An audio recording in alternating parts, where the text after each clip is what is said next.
comment le sport peut concrètement développer les économies africaines et participer à la croissance du PIB. Vous voyez, on va dire déjà bravo aux éléphants parce que c'est la meilleure publicité pour la Côte d'Ivoire. Et je pense qu'aujourd'hui, c'est la meilleure exposition africaine. Et donc, ça crée une sorte de visibilité pour le pays. C'est vrai qu'en ce moment où on parle, Oui. où Mahama Koulibaly parle, on est au lendemain donc de notre victoire pour accéder au 16e de finale. C'est la première fois dans l'histoire de ce pays. Exactement. Et donc, peut-être au moment où vous allez regarder cet épisode, on aura passé les 8e de finale et pourquoi pas les quarts de finale. Découragé. Je pense que le modèle angolais part d'une vision politique du président Dos Santos, Oui. personnel, qui a voulu avoir un grand pays du sport. Il a fait venir des experts en Côte d'Ivoire. Au moment où la Côte d'Ivoire était très forte, il y avait deux disciplines qui pouvaient permettre d'être les meilleures d'Afrique. C'était le basketball et le handball. Ok. Ils Là, on sont était en venus quelle année comme ça quand ils dans ont les envoyé des années experts chez nous? 90, Ouais. 90 par là. Donc, ils ont observé le basketball. Ils ont regardé toute notre méthode de travail parce que la Côte d'Ivoire était champion d'Afrique en 81 et en 85. Donc, vers 86-87, les Angolais ont commencé à regarder comment bâtir une grande nation de basketball. Donc, à partir de cela, la stratégie a été de construire des infrastructures dans des villes, d'identifier 3 équipes, 3 structures, une privée, 2 publiques, avec les fonds qu'ils ont. Ils ont fait de l'Angola la meilleure nation d'Afrique au handball et au basketball. Et si le sport était l'une des plus grandes opportunités économiques que l'Afrique n'a pas encore pleinement saisies? C'est le pari d'une vie de mon invité du jour. Mahama Koulibaly est président de Sport Lab Africa, PDG de MediaWays Group et l'une des voix les plus écoutées sur le marketing sportif et la diplomatie sportive du continent. Auteur dès 2002 d'un ouvrage sur l'économie du sport et le sponsoring en Côte d'Ivoire, il a depuis dirigé une fédération sportive, structuré le marketing olympique national et accompagné l'organisation de la CAN 2023, la plus belle CAN de l'histoire. Son entreprise figure parmi les 5 plus grandes régies publicitaires du pays et son think tank irrigue la réflexion sur le développement sportif africain. Reconnu meilleur encadreur sportif de Côte d'Ivoire, il enseigne, il écrit, il bâtit, du musée de Bondoukou à des projets écologiques en passant par ses engagements au Rotary. Aujourd'hui, il nous ouvre sa vision. Vous êtes bien sûr là où il faut et ça démarre maintenant.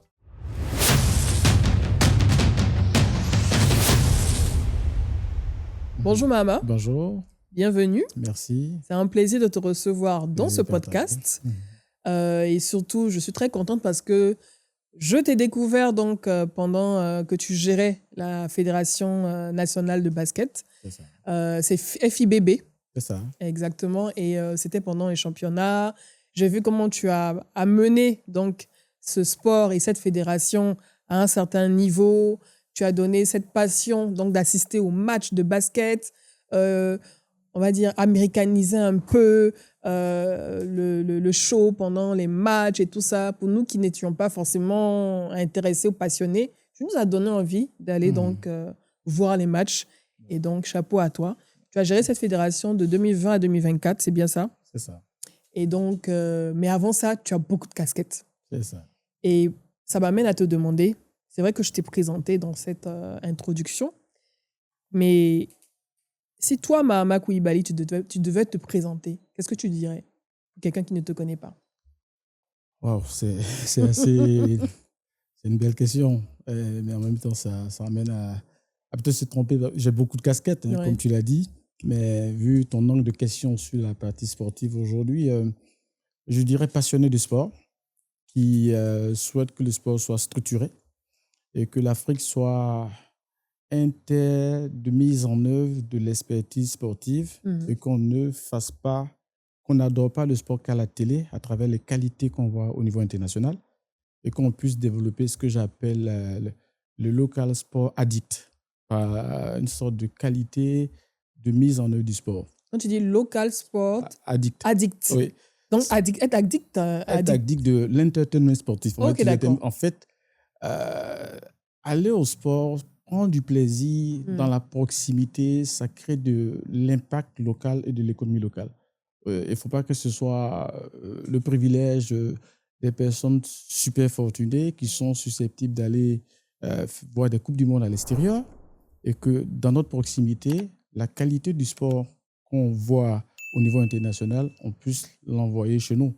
Donc, je suis plutôt défenseur ou bien adepte du transfert de compétences à 100% de comment est-ce que le sport crée de l'émotion, de la passion et que ça sert de développement de nos économies, de nos pays.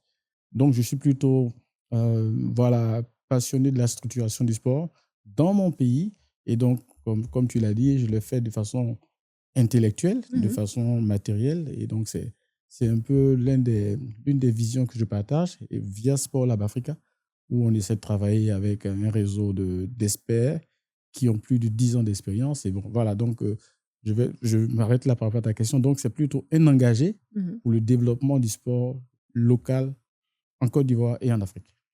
Je vais mettre le pied dans le plat. Comment le sport peut développer nos économies africaines? Déjà que en dehors donc, du football, qui est le sport roi, qui est une religion un peu partout en Afrique, qui est beaucoup accompagnée, financée, les autres sports dits en griffe mineurs sont parfois délaissés. Bon, parfois le taekwondo, le handball et d'autres, et tout qui se débattent avec leur fédération. Comment, pour quelqu'un qui peut-être veut investir dans ce domaine, ou bien pour les États, comment le sport peut concrètement développer les économies africaines et participer à la croissance du PIB? Oui, vous voyez, on va dire déjà bravo aux éléphants parce que c'est la meilleure publicité pour la Côte d'Ivoire. Et je pense qu'aujourd'hui, c'est la meilleure exposition africaine de tous les pays qui sont là-bas. On regarde et tout ça.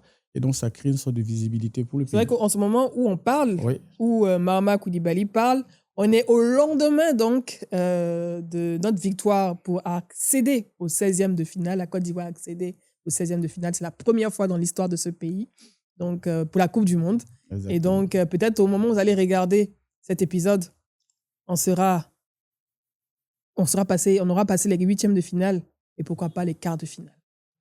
Et peu importe, je pense que quelle que soit la suite, on a reçu notre Coupe du Monde pour le pays. Pour revenir à ta question, en fait, c'est la vision des dirigeants d'État, pas les dirigeants fédéraux. Parce que ce soit, évidemment, le football, c'est plus que le sport État. On a à peu près 54 fédérations, mais il faut pouvoir regarder l'organisation même des clubs, des fédérations et des différents sports et les affecter à des zones, à des territoires, à des environnements. Donc, dans la stratégie d'un pays, il faut voir le sport qui répond à notre ADN, à notre vision et qui permet d'engager les autres sports afin qu'on puisse avoir un impact. Il sera peut-être très prétentieux de penser que tous les sports ont la même valeur, ont le même impact. Donc, ça part de la stratégie des États qui pourraient s'approcher de nous qui en sommes passionnés pour donner l'orientation pour que le choix permette dans les 5, 10 ans, 15 ans, voire 30 ans, d'avoir un impact sur le développement du pays. Le sport, pour moi, est un véhicule de développement des autres secteurs d'activité. Et c'est pour cela qu'on l'appelle le média de l'émotion positive, même s'il peut y avoir des émotions passionnées. Quand on perd. Voilà. Mais globalement, quand vous regardez le modèle américain, la territorialité s'est développée par la passion sportive qui a créé du développement structurel, infrastructurel et technologique. Donc, on n'a pas à réinventer la roue, on n'a qu'à regarder les bons modèles et y aller.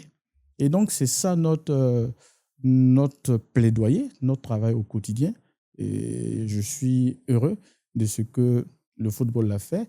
Et mon passage à la fédération, c'était de passer de la théorie à la pratique et de dire que c'est possible, mais en restant sur des principes de base qui permettent de dire que ça peut servir d'exemple et d'inspiration pour toutes les disciplines, mais en respectant certains principes. Parce qu'il faut être professionnel, il faut être éthique, il faut une gouvernance de qualité. Et quels sont les principes que toi, tu as appliqués donc, quand tu as pris la tête de la fédération en 2020, sur la base de ta vision, de ton expertise et de comment tu envisionnes donc le développement sportif, le marketing sportif? Quels sont les éléments, les principes que tu as appliqués donc, à cette fédération de basket pour qu'elle passe d'un point A à un point Z en l'espace de 4 ans? Oui, déjà, il faut savoir que j'étais dedans depuis près de 15 ans. Ok, Donc, d'accord. ça a permis quand même de connaître l'environnement, de connaître ce qu'il fallait faire. Mhm. C'était la gouvernance, c'était d'engager tout le monde, c'était d'être professionnel, d'être proche des acteurs et puis d'appliquer les principes qui étaient ce qu'il fallait pour qu'on ait ce qu'il faut. Mhm. Et vous savez, j'ai tendance à dire dans certains milieux, les premiers de classe, c'est la minorité. Oui. Mais la minorité doit prendre une décision pour la majorité.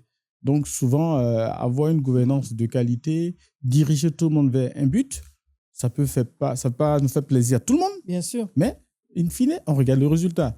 Donc on a appliqué ce qu'on enseigne, ce qu'on a appris sur le plan professionnel, parce qu'en Afrique, ce que je note, il y a beaucoup de passionnés de sport qui sont dotés de passion, mais pas d'expertise. Bien sûr. Donc il faut la passion et l'expertise où se faire accompagner pour arriver à des résultats assez spécifiques. Parce que même organiser un sport, une fédération, c'est de l'entertainment, c'est de l'événementiel.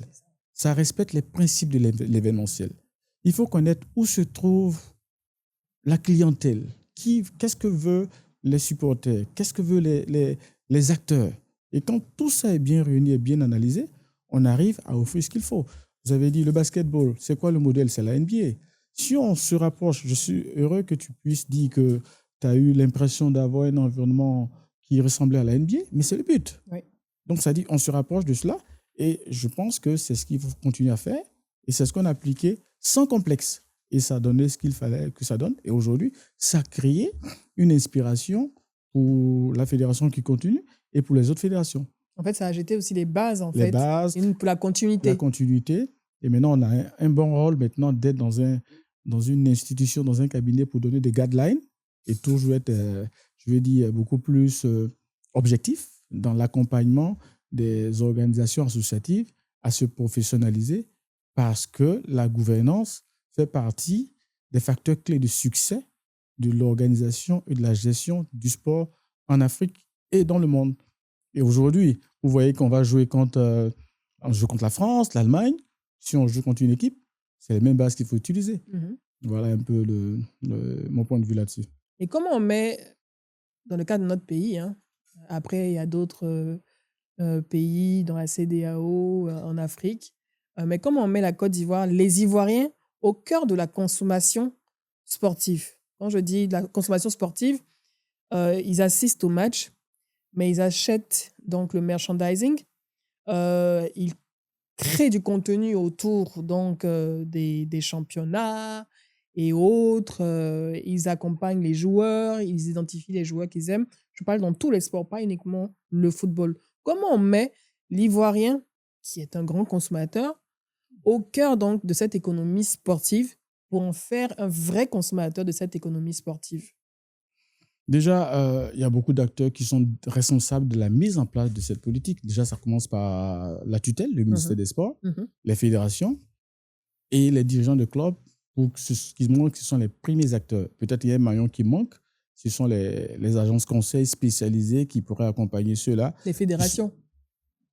Le maillon, c'est-à-dire des spécialistes, des cabinets d'accompagnement des acteurs clés qui sont le ministère, les fédérations, Exactement. les dirigeants de clubs, pour pouvoir travailler sur un intérêt pour les consommateurs qui sont les ménages, les sponsors. Ça me permet de revenir sur les bases parce qu'il faut savoir qu'est-ce qui permettra de créer une économie durable. Il faut avoir des sponsors, il faut du merchandising, il faut des transferts de joueurs, il faut la billetterie, il faut un spectacle de qualité. Un spectacle de qualité. Et pour un spectacle de qualité, c'est comme une femme qui doit nous faire à manger. Elle prend le temps de préparer, de faire le meilleur choix des différents ingrédients, d'identifier que tout est clean et qu'est-ce que veut le mari, les convives. Mais si vous allez offrir un plat sans avoir fait l'étude de satisfaction en thé, évidemment, il y aura une déperdition, une absence de personnes qui vont aller consommer. Donc, c'est la même chose. Donc, pour moi, il faut préparer les choses. Et puis, lorsqu'on sait que ce n'est pas bien fait, il faut prendre le temps de savoir, dans un timing, à quel moment on aura un plat de qualité, un spectacle de qualité, un plus qui va être la dicte. Mais évidemment, je dis en Afrique, le problème aussi, c'est le pouvoir d'achat. C'est surtout là le point central. Le pouvoir d'achat. Oui. Parce que le sport, c'est ma maxime, c'est un produit de luxe, contrairement à ce que les gens y pensent. Et en Côte d'Ivoire, en Afrique, une personne achète la place pour 50 personnes en général. Ouais. Et c'est le seul qui est ciblé par le sponsor. Les 50 autres sont des consommateurs passifs. Donc, ce qui fait que, durablement, le sponsor, il vient, il ne reste pas parce qu'il y a une seule personne qui va consommer. Le reste sont des sous-couverts, comme on va dire. Exactement. Et ça vient sur le principe de la création de pouvoir d'achat pour les ménages qui, eux, peuvent aussi être des consommateurs. Donc, c'est tout un ensemble de travail qu'il faut faire en amont pour arriver à cela. Mais en fonction de la réalité, on doit pouvoir savoir qu'est-ce qu'on offre au public, quel est le timing pour arriver à ce résultat. Donc, je veux dire, c'est beaucoup de choses qu'on peut le dire par ailleurs dans d'autres, c'est ce qu'on essaie de partager comme méthode. Et donc, il faut des cas pratiques pour dire, par exemple, on parlait tout à l'heure de la fédération de rugby. Il faut d'abord diagnostiquer, il faut voir ce qu'il faut faire et quelle est la planification. Si on ne planifie pas, on fait des choses par émotion, on n'a pas des résultats durables et puis on finit par avoir des conflits inutiles, des problèmes de gouvernance. Donc, tu as touché un point qui m'a fait qui a fait tilt dans mon esprit. L'intérêt des consommateurs. Un consommateur qui supporte 50 autres et tout parce que le pouvoir d'achat n'est pas élevé, ça c'est un fait. Le pouvoir d'achat, c'est une réalité, il est difficilement élevé. Mais on voit dans certains cas, quand un Ivoirien veut vraiment quelque chose, il va l'obtenir, que ce soit un iPhone 17, que ce soit aller en boîte de nuit pour payer 17 bouteilles de champagne pour ses amis, il va le faire parce qu'il y trouve de l'intérêt, valoriser son ego, montrer qu'il est le plus fort, le plus puissant, alors que c'est pas facile. Mais il est prêt à tout, en fait. Exactement. Mais pourquoi les Ivoiriens ne seraient pas prêts à tout pour aller remplir les stades chaque dimanche, chaque samedi ou chaque vendredi, si, bien sûr, ils y trouvaient réellement de l'intérêt? Je suis totalement d'accord avec toi et je pense qu'on a eu le cas pratique avec la CAN. Bien sûr. Les tickets ont manqué. C'était des spectateurs de qualité. Ouais. Au niveau de la fédération, parce que c'était pareil. Oui. Donc, c'est la qualité du spectacle. Et les Ivoiriens veulent de la qualité. Parce que les Ivoiriens sont exigeants. Exigeants. Ils veulent de la qualité. Si vous faites de la qualité, vous aurez votre clientèle. Et donc, c'est aux acteurs d'y travailler pour que ces Ivoiriens qui veulent de la qualité dans la proximité le fassent. Donc, je pense que pour ça, la base, c'est la qualité. Je parlais d'un autre phénomène où on note dans tous les spectacles sportifs ou culturels que la prise en charge de certaines personnes est une réalité. Voilà, on constate qu'il y a des personnes qui attendent toujours à être pris en charge au lieu d'aller consommer directement le produit pour en tirer une satisfaction. Tu parles des tickets gratuits. Les tickets gratuits. Oui, ça, oui. Bon, ça, c'est une réalité. Oui, c'est une réalité. Qu'importe tous les niveaux, les tickets gratuits. Et ça, c'est une réalité qui déstabilise l'analyse réelle. Vous voyez comment les stades sont pleins aux États-Unis pendant la Coupe du Monde? C'est des planifications sur 1 an.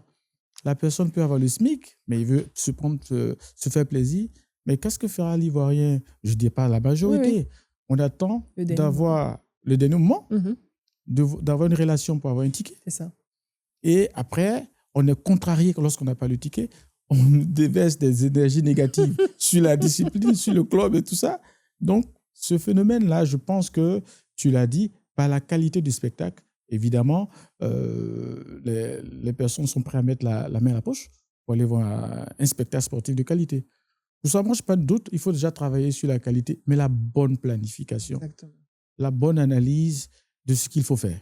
Bonne analyse, bonne planification et qualité du spectacle. Exactement. Et ça m'amène à faire un clin d'œil à ma très chère Nena Nkwama, la plus ivoirienne des Nigérianes, passionnée de football, qui a fait presque, en tout cas de ces 10 dernières années, a fait presque toutes les Coupes du Monde, les CAN, mais surtout les Coupes du Monde. Elle planifie au moins 1 an à l'avance son voyage, son hôtel, les billets.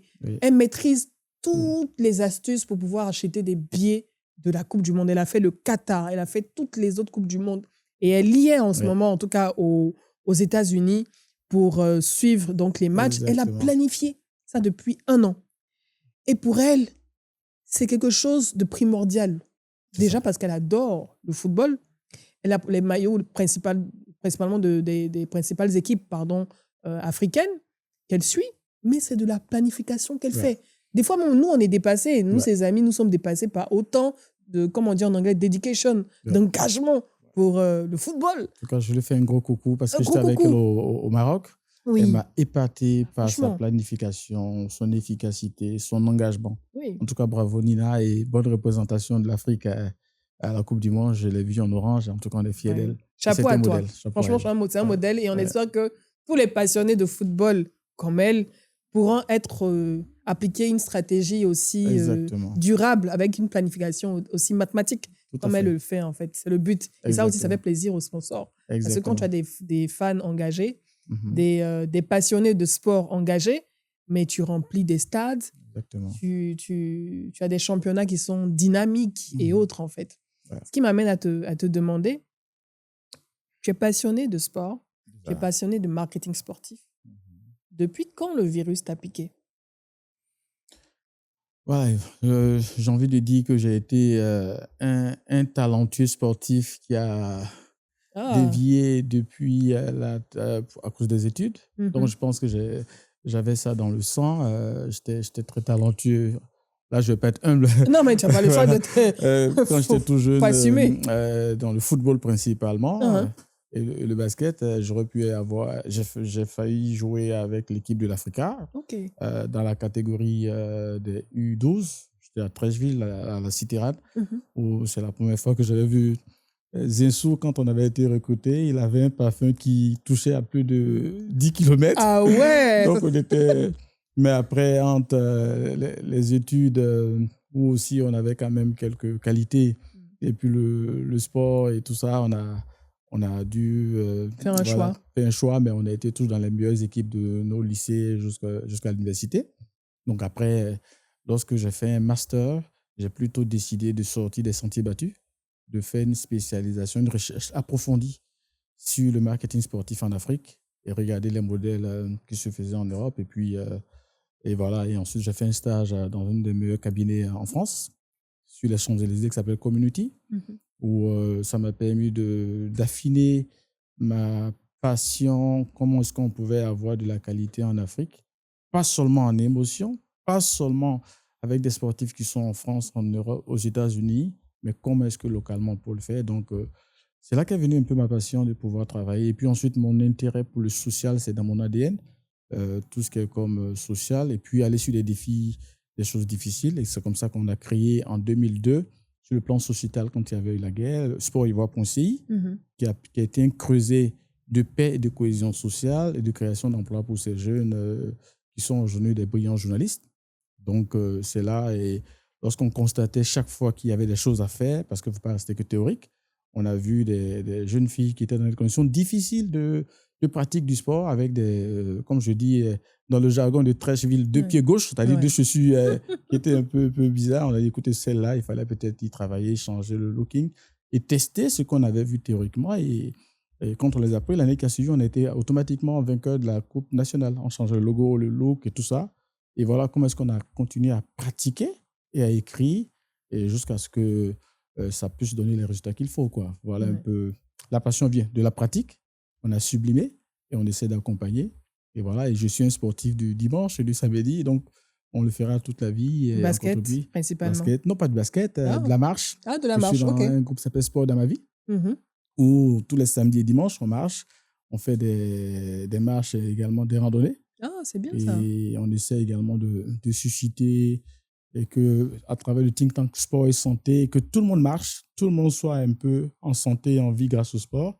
Tout le monde soit heureux grâce aux émotions positives. Donc voilà comment est-ce que je l'intègre dans ma gestion quotidienne, dans ma vie quotidienne, quoi. Sport dans ma vie, là. Sport dans ma vie. Tout le monde peut rejoindre sport dans ma vie. Tout le monde peut rejoindre sport dans ma vie. Et c'est ouvert, c'est free, c'est pour la santé, c'est pour le bien-être. Tout le monde peut rejoindre, c'est vraiment on peut retrouver Sport dans ma ville sur Facebook, oui, Instagram. Même demain, je parraine quelqu'un qui viendra samedi à 6h30 pour qu'on ait marché. Vous marchez dans quelle zone principalement? Sur le campus. Okay. On était récemment à Bingerville, dans un petit village, une randonnée assez formidable. Okay. Et justement, par rapport à cela, mon rêve, c'est de souhaiter que chaque ville de Côte d'Ivoire puisse avoir un un espace vert, Ouais. un jardin Ouais. de marche, Ouais. parce que c'est un gros souci. Parce que quand j'étais au Maroc, c'est ce qui m'a un peu, dans mon audit Ouais. de l'organisation, j'étais sidéré par la qualité qu'il y avait dans toutes les villes du Maroc qui permettent de marcher. Les piétons, Voilà. en tout cas principalement à Abidjan, Ouais. les piétons ne sont pas rois. Ouais. La ville n'est pas pensée malheureusement pour les piétons. On se Exactement. débat avec les automobilistes. Mhm. Bon, j'imagine Exactement. déjà ceux qui veulent faire la promotion du cyclisme Ouais. en ville, c'est pas du tout évident, mais pour les piétons, c'est pas facile. Ouais. Donc, marcher dans la ville, Ouais. c'est un défi. Oui. C'est un défi, mais c'est possible. On a beaucoup de forêts. Mhm. Au lieu de les casser pour construire des maisons, on peut déclasser 10 hectares. Oui. Et ça aussi, on a l'expertise pour pouvoir permettre d'avoir des circuits de marche et fermer loin de tout ce qui est comme véhicule. Mhm.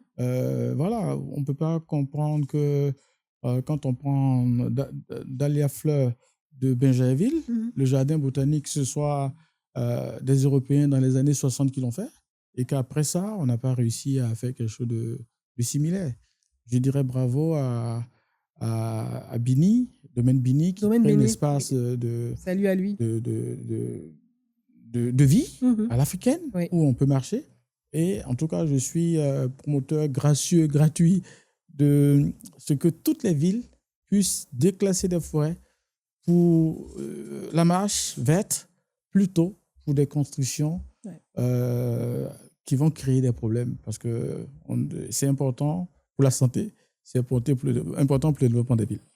Il faut préserver les espaces verts. Exactement. C'est essentiel et c'est vrai que le capitalisme Oui. a rongé nos villes, malheureusement. D'accord. Et j'espère que, en tout cas, des initiatives seront prises sous l'impulsion de personnes comme toi, Ok. qui seront écoutées donc par nos districts Mhm.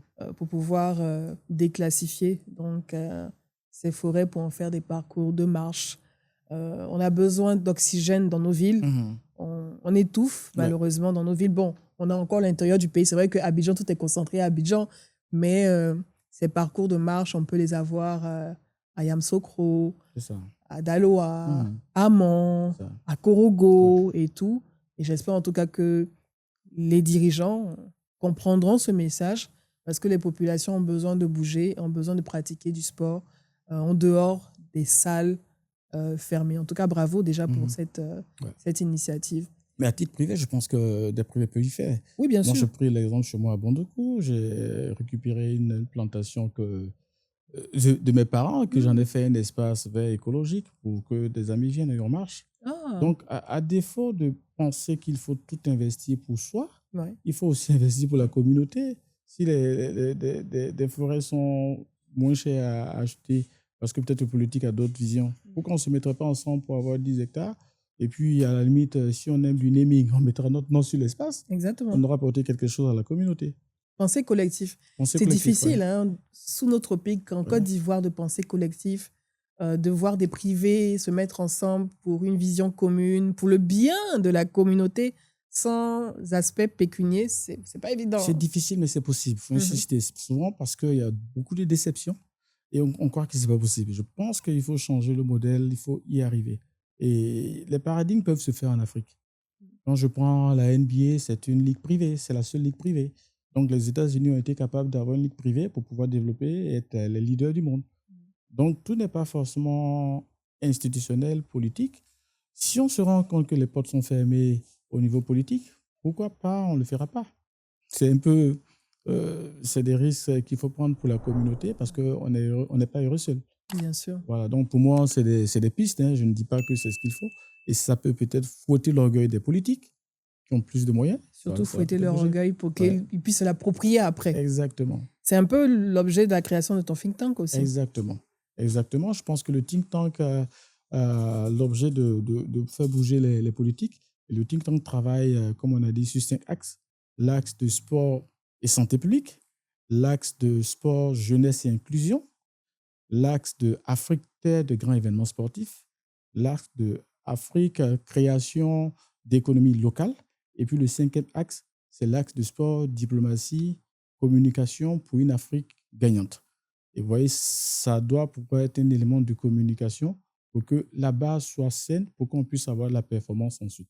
Et donc, je pense qu'il faut peut-être s'écouter et que les grands événements qui se font en Afrique soient monitorés par des Africains Oui.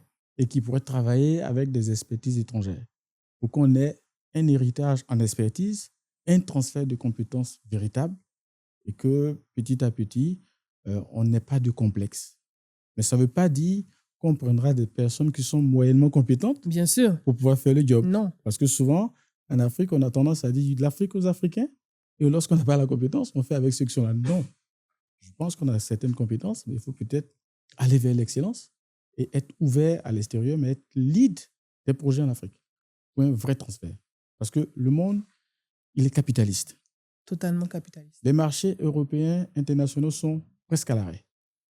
Donc, si on leur donne le lead sur un marché nouveau qui est le sport, ils ne feront pas la passe à des expertises locales pour des questions de leadership et de développement de l'expertise qui les rendront toujours leaders et d'avoir le capital sur le projet.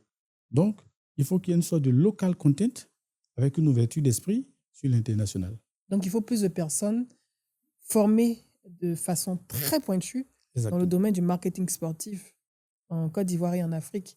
Est-ce que c'est une tendance que tu es en train d'observer? Oui. Il y a une formation là. Je disais à mes étudiants à l'INPHP pour dire que pour être un expert, il faut au minimum 7 ans.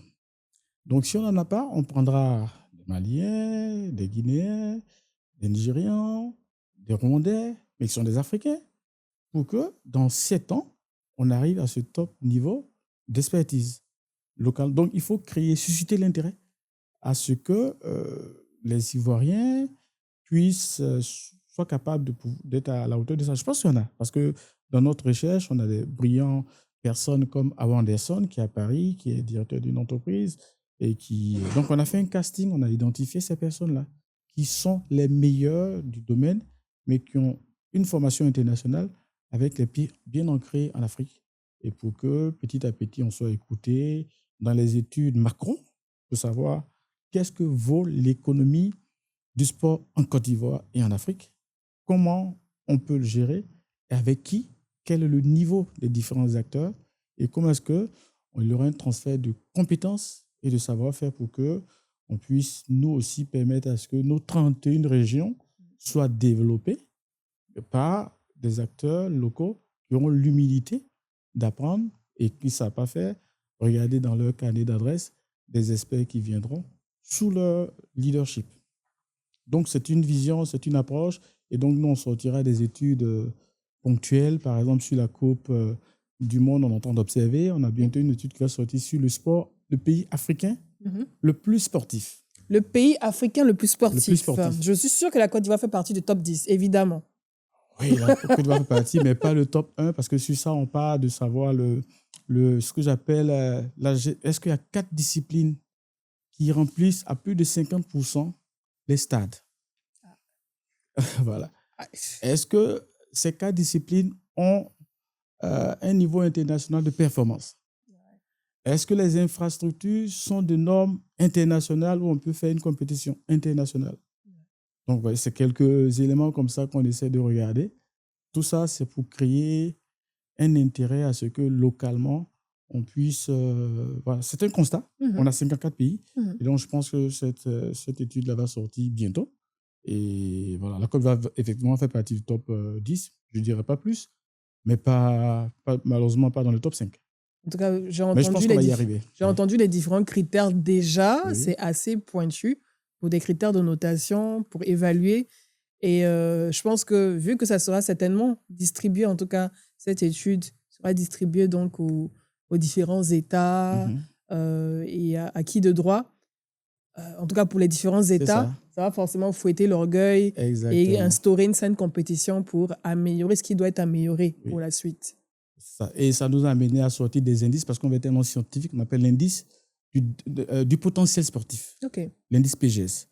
Parce que le potentiel sportif doit pouvoir permettre d'avoir de la performance, de la création d'emplois, de la gestion professionnelle et de la durabilité de la discipline pour qu'on puisse contribuer à l'économie du pays au-delà de l'économie sportive.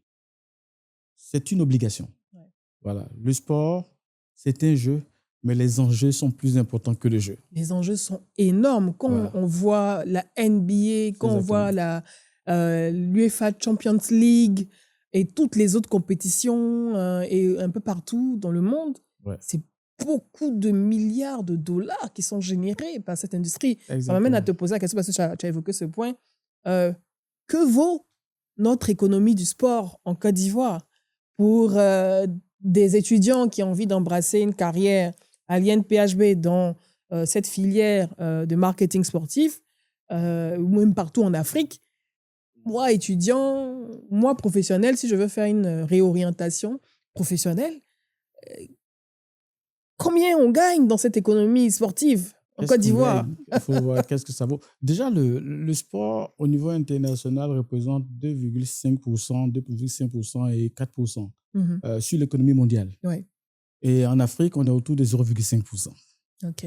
Vous voyez que c'est petit. Ouais, Et c'est lié au manque de structuration.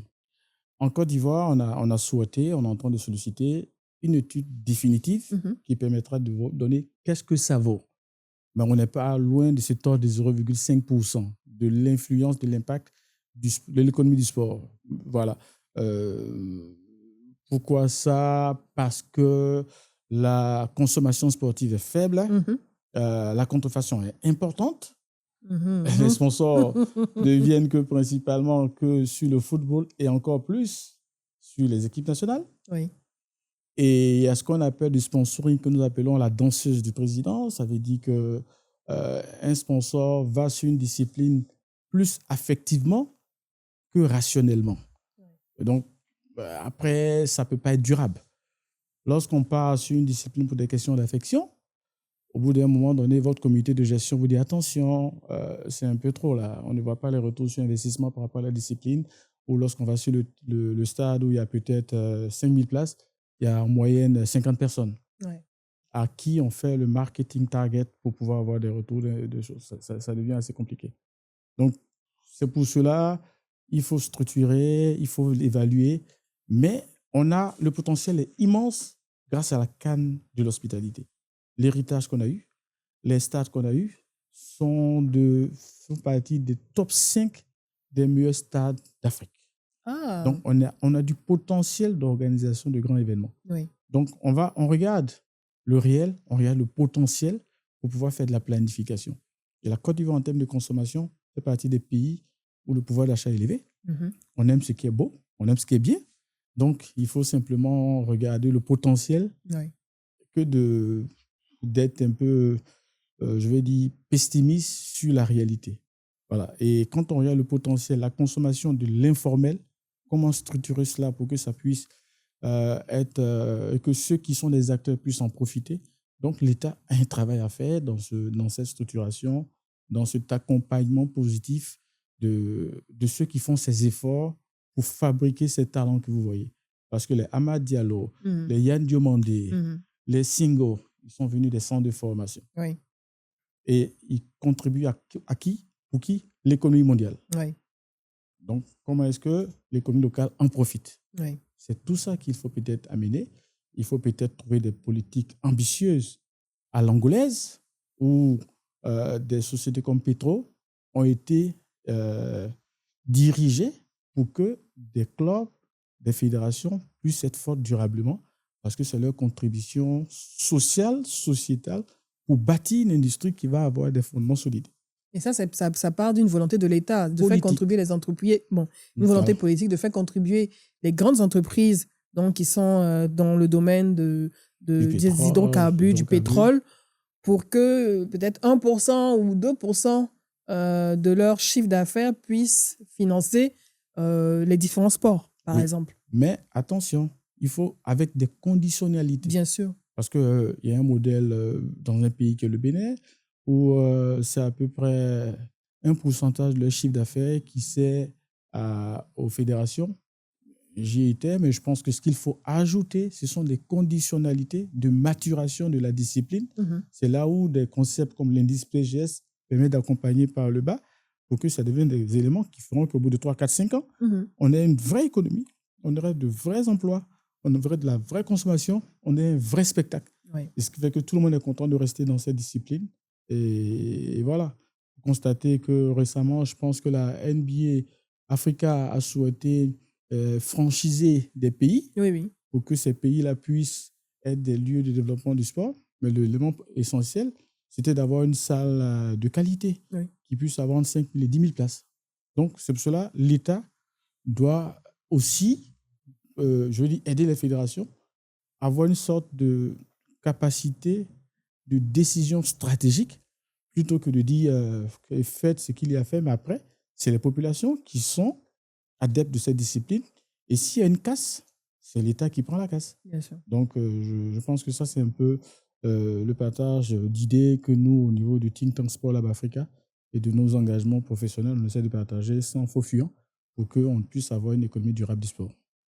Vous êtes un creuset d'expertise et à t'écouter, hein, franchement, je me dis, il faut qu'il soit à la table de décision pour pouvoir impulser donc toute cette stratégie qui est proposée, cette vision pour qu'elle soit mise en place pour le bonheur de nous, les consommateurs de sport et surtout pour le rayonnement de nos pays en termes d'économie sportive. En tout cas, j'espère que ça sera le cas. On est disponible hein, en termes d'influence. Voilà, c'est notre passion au-delà de l'intérêt économique, mais vraiment c'est notre passion, c'est Ouais. notre engagement pour la Côte d'Ivoire et pour l'Afrique. Mm. Voilà, tant on nous appellera, on partagera ce qu'on a pu le faire. Là, tu as sorti un livre, Oui. Après la CAN, Mhm. un très beau livre. Ouais. Je vais demander à ce qu'on m'envoie le livre. J'adore les beaux livres. Ah ouais, La CAN de l'hospitalité. Ouais. La Mhm. CAN de l'hospitalité. Je suis tellement Ouais, fière ouais. quand on parle de cette CAN parce que franchement, le pays a fait quelque chose d'exceptionnel avec Exactement. les personnes comme toi qui ont travaillé sans relâche pour faire de cette CAN la plus belle CAN de l'histoire du monde entier. Ouais. Et c'était exceptionnel. On a vibré du début à la fin. Et tu as décidé donc d'en faire un livre, photo, Oui. pour présenter de façon récapitulative tous les moments forts de cette compétition. Exactement. C'est beau, c'est magnifique. OK. C'est beau, c'est magnifique. Franchement, je vais essayer de faire passer certaines images. On se replonge dans ces moments forts Exactement. et tout. Et c'est un beau souvenir aussi. Exactement. Un bel héritage aussi. C'est disponible en librairie? Oui, à la librairie de France, avec qui on est partenaire pour la diffusion. Mhm. Je pense qu'il y a eu des commandes privées, la présidence, des institutions, pour que ce soit l'héritage. Parce qu'en fait, pour nous, ce n'est pas qu'un livre, Ouais, c'est un document marketing ouais, historique bien sûr. de ce qui a été fait et ça a été la valorisation de tous ces acteurs Ouais. de façon objective. Ceux qui ont commencé en 2013 Mhm. et ceux qui ont terminé en 2023-2024. Ouais. Donc, on a fait un travail excellent avec à peu près 5 journalistes de qualité, Mhm. 22 photographes, 22 photographes. Wow. avec qui on a travaillé de façon intelligente, avec le capitaine qui était Mohamed Ali Diabaté. Oui. Ah photographe oui, Mohamed. brillant, Coucou Mohamed. avec le grouilleur, tous Oui, les le photographes de grouilleur. qualité Oui, que de vous, très bons voilà, photographes. du Mali et tout ça. Et donc, on a essayé de raconter la CAN en images avec des légendes et des chiffres. Et je pense qu'on est fiers de cette œuvre. Donc, c'était la valorisation de la CAN pour qu'on puisse avoir une mémoire vraie de cette compétition et valoriser ces photographes-là, ces jeunes qui travaillent, qui, en fait, au soir, j'ai accéléré le projet lorsqu'au soir de la remise des médailles, ils ont dit, ah, voilà, nous, on a travaillé, on ne nous a pas donné de médailles. Ouais. J'ai dit, écoutez, je vais vous faire entrer dans l'histoire. On va mettre en place une équipe et toutes vos photos, on va le faire. Et ça a été un élément également qu'on a constaté de valorisation de la Côte d'Ivoire en termes de pays, des stades et tout ça. Franchement, on est content. Et puis, on rend hommage à ceux qui nous ont quittés. Bien sûr. Le Premier ministre Gon Coulibaly, le président Sidi Diallo, le président Sori Diabaté, et ces personnes qui étaient au début de l'événement qui nous ont quittés, et ceux également qui ont pu terminer, parce que, et dis merci surtout au président précurseur de ça qui était Fekese, Oui, qui était mon président. Je pense que, comme je l'ai dit, c'est comme dans le rugby, c'est le relais. c'est ça. Voilà, il faut passer le ballon et on a fait notre travail. Et je pense que tout le monde est resté dans la dynamique de la stratégie Et parce qu'on s'était dit que la Côte d'Ivoire pouvait gagner le trophée grâce à son public. Et c'est ce qui a fondé la stratégie et le thème, la CAN de l'hospitalité. Dans notre concept, on gagne ou on gagne. On gagne ou on gagne. Et je pense que Dieu a permis qu'on gagne très bien que de gagner seulement que par l'organisation. En tout cas, Voilà. bravo. Ouais. C'est magnifique, magnifique, magnifique. C'est un bel héritage. Donc, ce sera ton un beau héritage à toi témoignage. que je t'offrirai. Merci beaucoup pour cet héritage Mhm. que je vais partager aussi à mes enfants qui ont D'accord. vécu aussi ces moments forts comme tous les enfants de Côte Exactement. d'Ivoire et tout. Mhm. Et pouvoir retrouver ça pour des établissements scolaires, universitaires, dans les bibliothèques, à la maison. Exactement. Et se replonger donc, dans ce moment historique. Franchement, c'était historique. J'imagine, j'ai vu certaines vidéos d'Ivoiriens à l'étranger Ouais. qui n'ont pas pu vivre cette CAN, Mhm.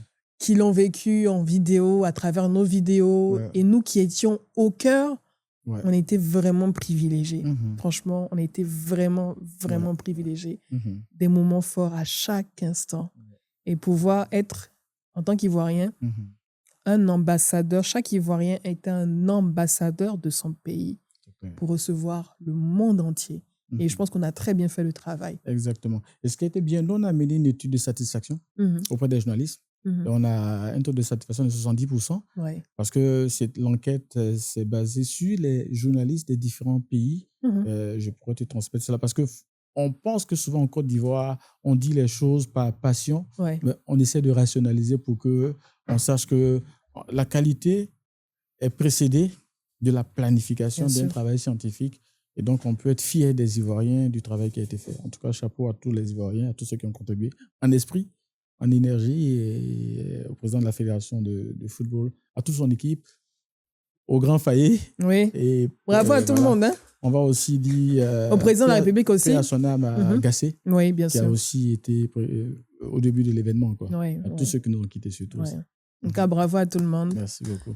Tous ceux qui ont participé à cette réussite, qui ont drivé Drivé, tout cette ça. énergie et Mhm. ce succès qui nous ont permis donc d'obtenir ce résultat. Exactement. Et bravo aussi à toi Merci et à toi toute aussi. ton équipe.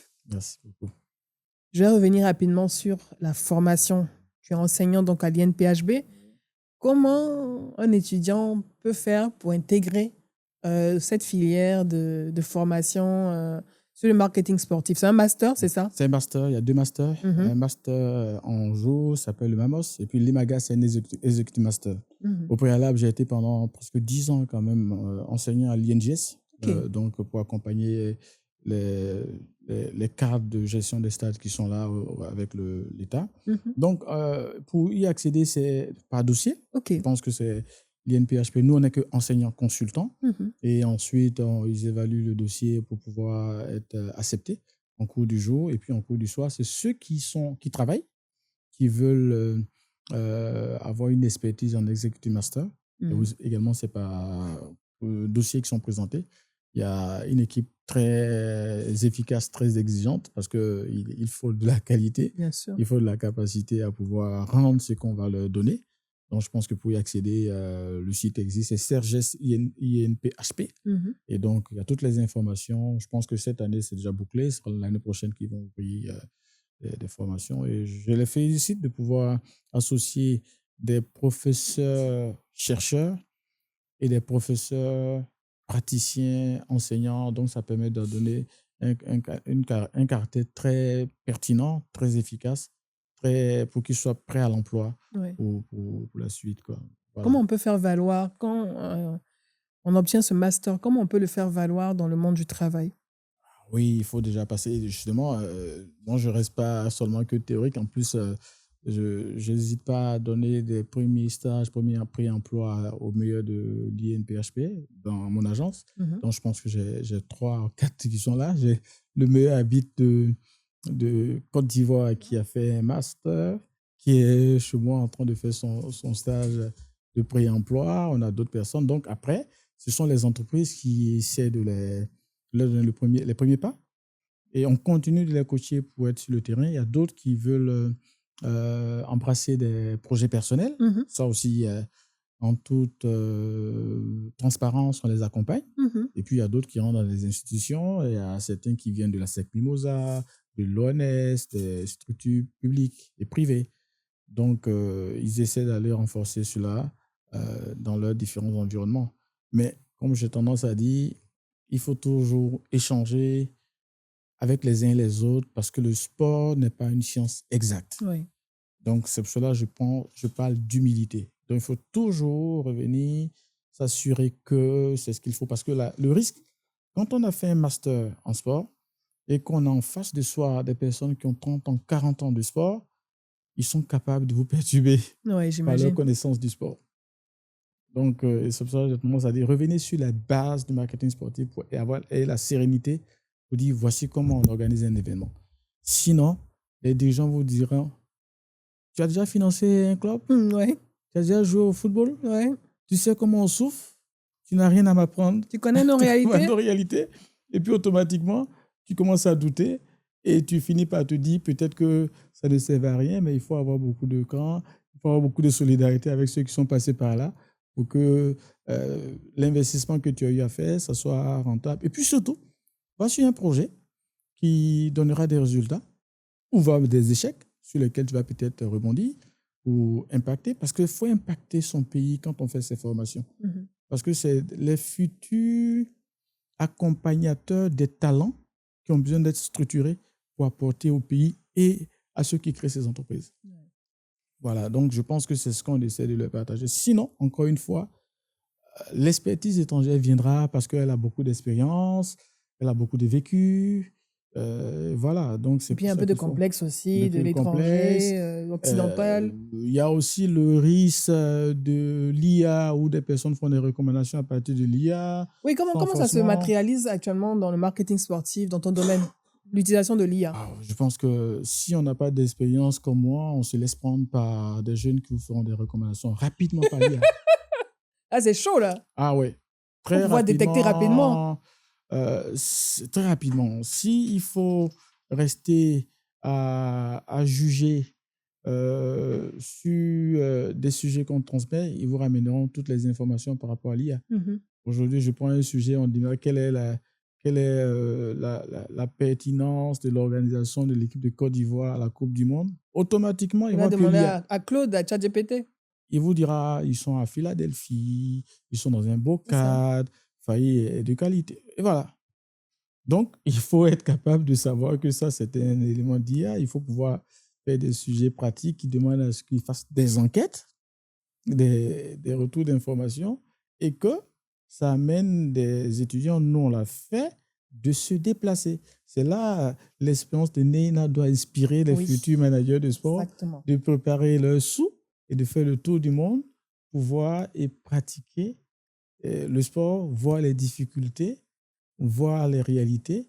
Parce qu'au sport, comme dans l'événementiel, il y a des moments, il y a des périodes où ça se passe mal, Mhm. mais ce n'est pas ça qu'on met en face. Exactement. Voilà. Donc, ce n'est que sur le terrain Faut être sur le terrain. faut être sur le terrain. Pour avoir des case studies, Exactement. des cas pratiques, Des cas pratiques.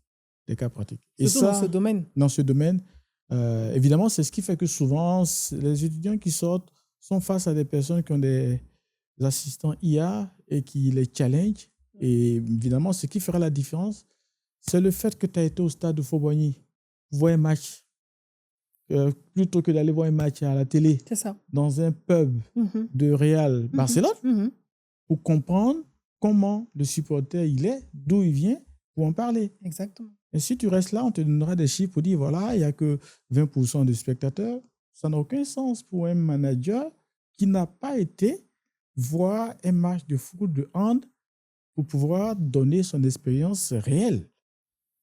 Et donc, c'est important pour ceux-là de pratiquer, d'avoir un budget. Ou bien de faire un stage dans un club. Un club, Voilà. évidemment. Et surtout d'avoir un budget pour se déplacer. Ouais. Pour le faire et ne pas attendre que ce soit payé par La fédération, voilà, je sais par la pas, une fédération. autre entreprise. Ou... Voilà. Voilà. C'est très enrichissant. C'est une expérience pratique, le sport. Et donc, je pense que c'est plutôt de l'information qu'il faut passer à ces derniers pour ne pas que des recommandations. Et je pense qu'il y a beaucoup de clubs qui utilisent l'IA pour faire des recommandations, ce qui fait que ça ne bouge pas. Ils ne connaissent pas la réalité, la difficulté, les enjeux, parce qu'il y a des clubs qui sont faits pour des questions politiques. Bien sûr. On ne gagne pas de l'argent, mais on fait le club. Ouais. Pour des questions, pour avoir également de la subvention. Bien sûr. Pas pour faire le développement. Parce qu'il y a de l'argent à donner. Ouais. Donc, ça, ce n'est que la pratique et ce n'est pas l'IA qui vous donnera cette information. Et les entreprises qui créent des clubs? Entreprises qui créent des clubs, ce serait une bonne idée. Mais en fait, les entreprises, ici en Côte d'Ivoire, il y a des championnats de sport, d'entreprises qui se mettent en place. Mais ce serait bien que des entreprises créent des clubs. Mais il faut bien structurer. Parce qu'une entreprise n'est pas faite pour créer un club. Elle est faite pour peut-être gérer dans son domaine d'activité. Mais le sport doit aider à son marketing, à sa visibilité, RSE à son aussi. intégration, à la motivation interne, pour d'autres valeurs. Voilà. Donc, je pense que les entreprises qui créent des clubs, sauf si c'est une entreprise à vocation sportive. Bon, en tout cas, on en connaît certaines qui ont créé des clubs. Laquelle, par exemple? PFO, par exemple, qui a créé un club. PFO n'a pas créé de club. Ah, OK. PFO Football? Non, PFO n'a pas créé de club. PFO avec Yamoussoukro FC. Oui, FC, c'est ça. Comme une entreprise citoyenne. Moi, c'est comme ça que je vois. De mon observation, son intégration, c'est une entreprise qui va sur Yamoussoukro pour montrer son ancrage local national. Et donc, apporte son expertise avec des experts qui sont venus pour pouvoir développer et faire de Yamoussoukro un club qui aura de l'impact. Donc, quand j'observe à distance le potentiel de Yamoussoukro FC, il y a du vrai potentiel parce qu'ils ont créé une académie, un centre de formation gratuit pour les filles. Donc, c'est le côté RSE. Mais derrière, ils essaient de créer un intérêt local des supporters locaux pour que ce club-là puisse grandir. Et voilà. Donc, ils sont plutôt sponsor principal du club ou peut-être après dans la structuration actionnaire. Ce qui est permis. Vous voyez, LVMH est actionnaire de Paris FC. Donc, c'est des choix stratégiques qui se font. Mais leur métier, ce n'est pas ça. C'est de partager un peu ce qu'ils ont gagné et en expertise et en argent. Et comme on le disait tout à l'heure, un peu comme l'Angola, que ces entreprises-là puissent partager également ce qu'elles gagnent en investissant dans le sport. Exactement. Dans des fédérations, dans des clubs. Dans des clubs. On espère qu'on aura beaucoup de PFO. Oui, on espère. Parce que l'autre club qu'il avait fait, c'était un club tunisien. Oui. Et on espère que les entreprises locales et institutionnelles à fort budget aillent dans ce sens et travaillent avec des professionnels dans ce département pour pouvoir accompagner durablement. Voilà. C'est ça notre vocation de RSE, sport et sociétal. Comment sociétalement, les entreprises publiques à fort budget pourraient accompagner à structurer des disciplines qui semblent les plus pertinentes pour la performance ou pour le social. Parce que la performance, voilà, on le sait, les études sont menées. Les clubs, les fédérations les plus performantes, potentiellement, historiquement, c'est le foot, c'est le basket, c'est le hand, c'est l'athlétisme et le taekwondo. Donc, ça peut être une politique volontariste de l'État pour que cela attire et les autres servent de ce que j'appelle d'inclusion. Pour que si je veux faire de la danse sportive, je sois capable d'avoir accès à ça. Il ne faut pas que je sois exclu pour aller faire du football. Si je dois faire du tir à l'arc, ce soit pareil également. Si je dois faire du floorball, que je sois capable de le faire et qu'on classifie, ça c'est mon plaidoyer, sport d'élite, sport de loisir, afin que on puisse stratifier, on puisse savoir comment on accompagne ces différentes disciplines. Et c'est des choses que tu peux faire avec... On peut recommander, je profite de ton espace pour le dire, parce que les recommandations, il faut demander souvent des courriers de recommandation. Et évidemment, puisque on voudrait que les choses avancent, on recommande publiquement. Et là, je pense que vous avez de la marge avec ton agence et ton think tank, mais surtout ton agence, le top 500 des entreprises de Côte d'Ivoire qui donne ce dynamisme à notre économie. Il y a une marge énorme pour elles de se positionner en y devenant actionnaire dans des clubs, en faisant monter ces clubs, en générant de la visibilité pour ces clubs, de l'intérêt et ensuite de la consommation et même, pourquoi pas, en construisant des stades, comme on le voit aux États-Unis ou en Europe. Et c'est la marque qui en bénéficie. On voit Mercedes-Benz Exactement. aux États-Unis qui accueille un des matchs, les matchs de la Coupe du Monde Pour faire du et naming. tout. C'est ça, du naming. Pour faire du naming. Ouais. Et je dirais, pour faciliter cela, nous, on a une solution qui est fait de la formation des top managers marketing. Mhm. Parce que c'est eux qui ont besoin de mettre à jour leur connaissance du marketing sportif Mhm. et ce que ça peut apporter. Donc, par eux, je pense qu'on pourra avoir de meilleurs résultats en Inde parce qu'ils sont au day-to-day avec les managers. Imagine quelqu'un est dans le pétrole ou dans le ciment, son objectif, c'est de faire du chiffre d'affaires. Bien sûr. Mais il faut le faire comprendre que voici un élément qui va créer une sorte de cohésion, l'investissement va créer de la sympathie. Voilà, donc je pense que ce sont les marketeurs. Donc, on a aussi cette volonté Mhm. de former les managers seniors du secteur marketing dans l'appropriation du marketing sportif spécifique dans un environnement comme la Côte d'Ivoire pour pouvoir atteindre des objectifs et qu'ils puissent passer le message. Parce que 500 entreprises, vous voyez comment est-ce qu'on pourrait gérer tout ça, ça va être compliqué. Alors que si on commence par les 10 passer premiers. l'information à ces entreprises-là, Mhm. et que ça ne se fasse pas seulement par l'intelligence qui se décline sur le sport. Ça, c'est une erreur. Parce que, voilà, il peut être brillant, il va utiliser peut-être ChatGPT ou quelqu'un ou un jeune étudiant. Bon, voilà la stratégie qu'on fait. Et puis après, sur le terrain, je ne savais pas que c'était ça. Et puis, et quand un dirigeant d'entreprise est dessus d'un sport, c'est rare qu'il revienne. Il ne va pas reconnaître que peut-être qu'il a fait le mauvais diagnostic. Il n'a pas fait appel à des vrais experts pour l'accompagner. Et on ne veut pas qu'il soit déçu parce que le financement du sport se trouve en vrai dans le budget public, le budget privé. Et surtout, moi, je vois, en fait, pour eux, en tout cas, ces managers seniors, la possibilité aussi de sortir de la facilité du sponsoring, on va dire, au-delà du culturel, hein, du sponsoring de concerts. Moi, j'ai ma casquette de consommatrice, de spectatrice. Oui. On voit beaucoup d'annonceurs, en tout cas en local, ici chez nous en Côte d'Ivoire, qui sponsorisent beaucoup les concerts. Ça a toujours été le cas, mais qui prennent moins de risques à aller sur des trucs un peu plus durables et innovants. Donc, par exemple, construire de A à Z, accompagner de A à Z une équipe, la faire monter au-delà de l'équipe nationale, par exemple, de football, mais vraiment construire de A à Z et prendre le risque de sortir de la facilité des concerts grand public, donc des concerts de musique, pour aller vraiment sur ce marketing sportif et en se démarquant des autres, en fait. C'est une possibilité. C'est ça. C'est possible, mais c'est de l'accompagnement. Parce que je le comprends. Tu sais, une entreprise est philanthrope que lorsqu'elle a gagné de l'argent. Bien sûr. Si tu n'as pas gagné de l'argent, elle ne peut pas être philanthrope. Et d'ailleurs, le concert, c'est ça qui est fabuleux dans le sport. C'est le lieu par excellence pour faire des concerts. Les enceintes sportives, la multifonctionnalité. Oui, les shows. Vous aurez le concert de Aya Nakamura qui va avoir... C'est bouclé, il n'y a plus de place. C'est où? Le Stade de France. Ouais. 3 stades de France. Fally Ipupa, où est-ce qu'il a fait? C'est là-bas. Exactement. Donc, on peut sortir un modèle de sport et concert qui permettra aux sponsors de se sentir bien dans un espace qui est son espace.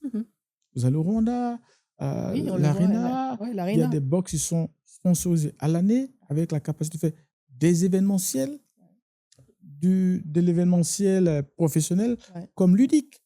Donc, et ensuite, le sport est le lieu où on crée ce que aiment les sponsors, un espace VIP de qualité en sublimant l'espace.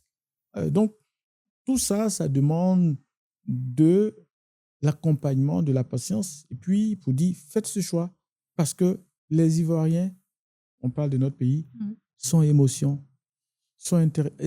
décident très vite lorsqu'ils sont bien dans un environnement sportif pour pouvoir permettre à ce que vos entreprises fassent du chiffre d'affaires. Et lorsqu'ils ils s'amusent bien, et là où ils sont vus également, et ça m'amène rapidement, avant de passer à la prochaine étape, à parler de ce cas qui revient beaucoup en termes d'exemple, de case studies, celui de Jonathan Morrison. D'accord. Donc, avec son tournoi de Maracana, qui a eu des difficultés à démarrer, mais qui finalement a drivé beaucoup de monde, de jeunes et de personnes même qui ne s'intéressaient pas forcément au Maracana. Ouais. Je dirais même des femmes et des hommes, mais qui venaient juste parce qu'il y avait la Kiss Cam, des éléments marketing qui leur permettraient de dire « Ah oui, j'ai vécu l'expérience donc, de ce tournoi parce que j'ai été vue à la Kiss Cam, je suis venue avec mon chéri qui me drague, ou bien je suis venue avec ma chérie et tout, que je drague et tout.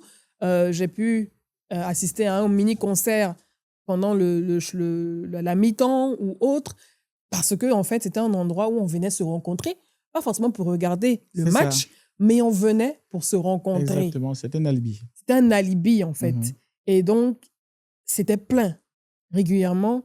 Et en général, les gens prennent ça comme exemple en disant bah, peut-être que la fédération devrait faire pareil pour la Ligue 1, créer du show, comme on le voit dans le football américain. Moi, j'ai déjà assisté à un match de football américain, mais ce n'est pas le match qui intéresse les gens, c'est le show qu'il y a au début, au milieu, à la fin de ce match de football américain, en fait. Qu'est-ce que toi, tu en as pensé? Qu'est-ce que tu en penses? Déjà, je tiens à féliciter Jonathan Morrison parce que je pense qu'il devrait être c'est un brillant manager d'événements. Et ça, bravo à lui. Pour revenir à ta question, je pense que le sport, déjà, je schématise, c'est 20% de spectacles sportifs et 80% d'entertainment. Ouais, et donc, c'est ce que Jonathan a appliqué. Et je pense que c'est ce qui doit se faire. Ce qui se fait et dans ton entreprise et la plupart des fédérations n'activent pas bien autour du match. Nos rapports d'études, c'est les moyens qu'ils n'ont pas, c'est l'expertise qu'ils n'ont pas. Parce que quand on donne 1 franc pour sponsoriser, il faut 1 franc au minimum pour faire connaître. Faire connaître, c'est l'activation. Mais lorsqu'on est sponsor d'une discipline, comme je le dis, comme la danseuse du président, on ne pense même pas activer parce qu'on a l'impression qu'on nous a forcé la main. Ouais. Et donc, les acteurs de marketing, soit ils savent pas, ils ne font pas cette activation-là, comme Jonathan a su bien le faire en créant de l'émotion et de l'intérêt. Les fédérations aussi, souvent, sont soit à bout de souffle, n'ont pas les moyens, soit n'ont pas la compétence. Donc, tout ça, ça demande... mais c'est ce qu'il faut faire. Il n'y a pas le choix. On ne peut pas apprécier aller au Stade de France, bénéficier de toute la qualité d'organisation et ne pas souhaiter faire pareil à Abidjan, ici, plutôt que de prendre le billet d'avion pour y aller. Puisqu'on a un stade qui a le même niveau et qui est même supérieur que des stades en France. Donc, tout est une question maintenant de mettre en œuvre. Par contre, pour venir à Jonathan, c'est l'occasion de parler. Certainement que ça n'a pas continué parce qu'il faut savoir qu'au sport, il y a ce qu'on appelle dans l'économie du sport, c'est spécifique, c'est le monopole tutélaire du sport. Ça veut dire quoi? Lorsqu'il y a une fédération qui est là, elle est un peu comme le président d'une fédération de Maracana, un peu comme le président de la République de Maracana. Donc, quand on essaie de travailler, quand on monte en puissance sans respecter ça, vers la fin, ça se gâte. La loi va finir par prendre le pas. On l'a vu avec le marathon d'Abidjan. Donc, avant d'être bon en entertainment, il faut être bon en respect des tests et en structuration. En diplomatie aussi. Mais surtout en respect des tests. Parce qu'il y a eu de la diplomatie sur d'autres sujets avec des ministres, mais en mettant sous le coude de côté le côté droit, le côté réglementation, mais après, ça rattrape. Donc, le conseil que je donnerais publiquement, si on est bon en événementiel, tous les jeunes qui veulent faire des éléments, ils n'ont qu'à regarder quel est le lien avec la fédération mère pour pouvoir faire ça, pour ne pas être dessus et qu'on perde des talents et qui pensent que ça peut se faire ailleurs. Ils iront partout, ils vont se retrouver à cette même situation-là. Donc, pour revenir à ta question, il faut qu'on fasse du sport de l'événementiel de qualité pour qu'on puisse, même si on perd, on gagne de quoi être heureux. Exactement. Et on donne envie encore aux gens de revenir au terrain parce qu'on l'a vu pendant la CAN, la plus belle CAN de l'histoire. Quand c'est terminé, les Ivoiriens avaient un manque. C'est-à-dire que moi, j'étais prête à aller au stade juste pour aller au stade comme ça. Il faut aller voir le stade. Parce que l'ambiance des stades me manquait. Ça manquait. Et là, il faut créer de l'idée pour que on reparte voir ces matchs-là. Voilà. Exactement, exactement. En tout cas, J'espère que ça travaille à cela. Voilà. j'espère, parce que tout ça fait partie de l'héritage. Exactement. De l'héritage, de la multifonctionnalité. Et ensuite, il faut sortir des sentiers battus.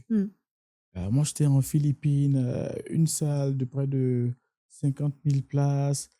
Ce on dit on ne fait pas, on peut le faire. Oui. Créer des espaces de meet and greet, de déjeuner privé où on n'est pas forcément dans l'espace VIP qui semble être pour des privilégiés. Avec là, c'est difficile même lorsqu'on est riche. Donc, il y a tout ça qu'il faut développer. Il y a créer des sports de main dans les espaces pour que ça crée de l'intérêt. Dans l'espace, à défaut d'être sur un stade qui fait 65 000 places, on peut avoir une compétition qui peut se faire dans un espace de 10 000 places. Oui. Donc, il faut encore de l'investissement pour que l'héritage soit une réalité. Sinon, il y a des risques que ce soit ce qu'on appelle des éléphants blancs. Ouais. Voilà. Et quand c'est des éléphants blancs, c'est l'État qui va payer. Et après, le consommateur ne sera pas prêt à venir là parce que le spectacle n'est pas de qualité. Et ce n'est pas tout le temps qu'on aura les éléphants au stade Faux-Poigny. Donc, à un moment donné, il faut qu'on ait un championnat qui soit attrayant. Il faut avoir de la stratégie pour que lorsqu'on a des sponsors, on puisse donner des tickets et qu'on puisse préparer tout ça. C'est un vrai travail de longue haleine. C'est un vrai haleine. travail, un vrai investissement intellectuel et financier. Et travailler avec les bonnes personnes. Voilà.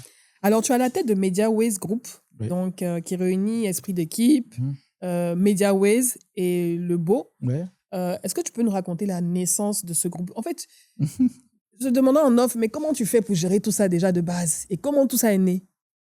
D'accord. Bon, je pense que on est des enfants le fruit de la guerre. Je le dis en 2002, lorsqu'il y a eu la guerre. Donc, on est une entreprise résiliente. Oui. Donc, on s'est retrouvés, je travaillais dans un groupe international où je gérais le département multimédia. Et lorsqu'il y a eu la guerre, tout le monde s'est retrouvé un peu à la rue. Donc, j'ai essayé de reconstituer dans 11 mètres carrés. Mais la passion, l'anticipation qu'on avait sur le arrobas, qui était le arrobas, la nouvelle technologie, qui fait qu'on a mis le arrobas MediaWays, c'est-à-dire les voix des médias, en ayant le hard qui était l'affichage, mais le soft qui était tout ce qui est comme nouveauté, développement de la nouvelle technologie et tout ce qui est comme publicité sur Internet. Donc, à partir de là, on avait la vision qu'on allait devenir un groupe. Donc, on gère comment, l'affichage étant le métier principal. J'ai eu la chance d'avoir été un peu président de la Chambre des afficheurs, d'être au cœur de l'assainissement de la ville. Et on était obligé chaque fois de rationaliser les informations. Donc, ce qui a fait qu'on s'est dit, pour rationaliser l'information, pour la gestion du territoire, pour que ce soit beau, il fallait mettre des études avec des étudiants brillants qui sont pour la plupart venus de l'IN. Ça fait 20 ans que je travaille avec eux, que je les recrute. Donc, on a mis en place BO, le bureau d'études en aménagement et urbanisme publicitaire, qui permet de pouvoir avoir des datas pour assainir l'environnement et que lorsqu'on est dans une ville, on se rend compte qu'est-ce qui n'est pas propre, comment est-ce qu'on peut réorganiser pour que notre pays aussi soit un peu on dit bien agréable à regarder. Donc, évidemment, ça ne peut pas se faire en association. Voilà comment est-ce qu'on a créé BO qui aide à avoir des datas pour la structure MediaWays. Évidemment, la passion du sport aussi, après, il fallait les déstructurer parce que ce sont des domaines d'activité stratégiques différents, mais qui contribuent à la même chose. Donc, voilà comment est-ce que c'est l'organisation qui nous amène à créer des centres de profit qui deviennent des entités et qui soient des générateurs d'emplois pour la jeunesse à fort talent. Donc, comment je gère, c'est l'organisation, c'est la passion. Et puis, comme je disais en off, je suis passionné d'art. Et donc, ce qui fait qu'on essaie de l'intégrer. Un artiste, il est rationnel, mais il est créatif. Exactement. Et quand il est créatif, souvent, ça vient. Et puis ensuite, il transmet aux autres qui souffrent pour pouvoir mettre en ordre, mais il viendra toujours avoir pour aider, pour que ça puisse... Voilà. C'est la créativité qui nous donne la capacité à suivre tout ça, mais en étant lucide. En étant lucide. En étant lucide. Et tu gères toutes ces entreprises. Oui. Bon, tu es du monde de l'associatif, mais tu as un pied donc, dans l'entreprise depuis 2002. C'est ça. Et tu as réussi à développer... Nous qui regardons les panneaux publicitaires à Abidjan, à l'intérieur du pays, des fois on se dit il y a trop de panneaux publicitaires et tout. Donc c'est le beau qui essaie de monitorer et tout. Parce que quand on voyage à l'extérieur aussi, on ne voit pas beaucoup de panneaux publicitaires à l'extérieur, en France et autres. C'est un sujet sensible. J'ai mon point de vue technique Mhm. et je pense qu'on connaît mon point de vue, qu'il faut respecter une certaine distance. Mhm. Mais après, je ne décide pas. Je suis Ouais. entreprise. Oui. Donc, le but, c'est d'arriver à cela. Je fais du conseil aux institutions, aux collègues, parce que je reste président d'honneur de la Chambre des afficheurs. Mhm. Et je dis que il faut qu'on soit au standard. Donc, c'est un peu mon plaidoyer et d'avoir des éléments de communication, d'information. Et j'espère qu'on va arriver à cela pour que notre secteur, qui est l'affichage, va contribuer à ce qu'on appelle beautifying the cities. C'est la vision moderne parce que je suis dans l'international, ça s'appelle World of Out of Home. Mhm. Donc, la vision, c'est comment l'affichage va contribuer à beautifying the cities. Donc, je suis complètement collé à cela. J'espère qu'on va y arriver en Côte d'Ivoire et que les parties prenantes doivent exister, travailler, écouter ceux qui apportent l'information afin que ça devienne réalité. Mais l'expérience m'a appris qu'au niveau politique, les décisions sont souvent difficiles. C'est quand on est là-bas qu'on se rend compte que c'est Oui, difficile. bien sûr. Quand on n'y est pas, on a l'impression que c'est facile. Oui, oui. Donc, c'est nos prières que les choses qui coincent vont être réglées pour qu'on arrive à ce que nous espérons idéalement pour le secteur d'activité et pour la durabilité des entreprises locales. Voilà un peu. On espère aussi. On espère, voilà, on espère. Et on essaie de tenir dans cet environnement, voilà quoi. Parce que bon, on se dit, mais c'est un peu anarchique, on voit beaucoup de panneaux partout, à tous les coins de rue. Est-ce qu'il ne faut pas rationaliser? Puis il y a un point qui arrive pour les afficheurs et pour nous, les créateurs de contenu aussi sur Internet. En Côte d'Ivoire, par exemple, on n'est pas monétisé, les plateformes ne monétisent pas parce qu'il n'y a pas suffisamment d'annonceurs pour prendre du Google Ads, du Facebook Ads. Aussi, il n'y a pas suffisamment d'annonceurs locaux pour les prendre. Ben, tu ne peux pas monétiser un podcast comme des choses à dire parce que je n'ai pas d'annonceurs locaux. Est-ce qu'ils font de l'affichage? Ils ne veulent pas communiquer sur les formats en ligne. Ouais. Et donc, tu ne monétises pas une chaîne YouTube qui fait des podcasts de qualité parce qu'il n'y a pas d'annonceurs locaux pour prendre des enchères sur différentes plateformes comme Facebook ou bien YouTube, par exemple. Mais au contraire, peut-être que l'anarchie, je vais être un peu à votre avantage. Si on a de l'anarchie, l'affichage, ça devrait pouvoir vous arranger. Mais bref, mais je pense que ce n'est pas ce qu'il faut. Je dirais qu'il pourrait y avoir des annonceurs si vous aussi, vous utilisez aussi l'affichage. Parce que, attention, l'affichage, c'est un support de notoriété publique. Quand on a une population qui est plus sensible au toucher, c'est vrai, il y a le digital. Mais je vous assure que la notoriété de visibilité crée de l'intérêt qui peut faire que l'annonceur viendra vers vous. Donc, n'hésitez pas à développer des partenariats. Là, tu défends. Non, je défends, mais en même temps, je dis ce qui est. Ouais. Évidemment, si on a de la qualité de panneaux, on a une régulation qui aboutit, qu'on a cette anarchie qui passe, développer des duos, des partenariats avec l'affichage qui permettrait en package à ce que vous faites, qui aujourd'hui c'est l'air du temps, tout le monde est digital et qu'on puisse bien payer vos services. J'en sais quelque chose, j'ai un média digital qui n'est pas rentable par le fait de la sous-évaluation de l'impact Sport Ivoire. Ouais. Mais on le maintient pour des raisons sociales, pour des raisons d'engagement. Mais je suis d'accord que c'est sous-payé par rapport à l'impact, par rapport à l'audience. Et il faut mettre en place peut-être une sorte de médiamétrie digitale et qui permettra aux uns aux autres de respecter. Parce que ça, moi j'appelle ça, c'est la télé à soi. Exactement. Voilà. L'autre, c'est la télé à publique. la demande. Voilà. Là, tu as toujours ça avec toi. Alors que la télévision, tu peux aller à la cuisine, tu as un autre élément. Mais là, chaque jour, tu as in your face. Donc, forcément, l'impact, le taux de mobilisation est encore plus fort.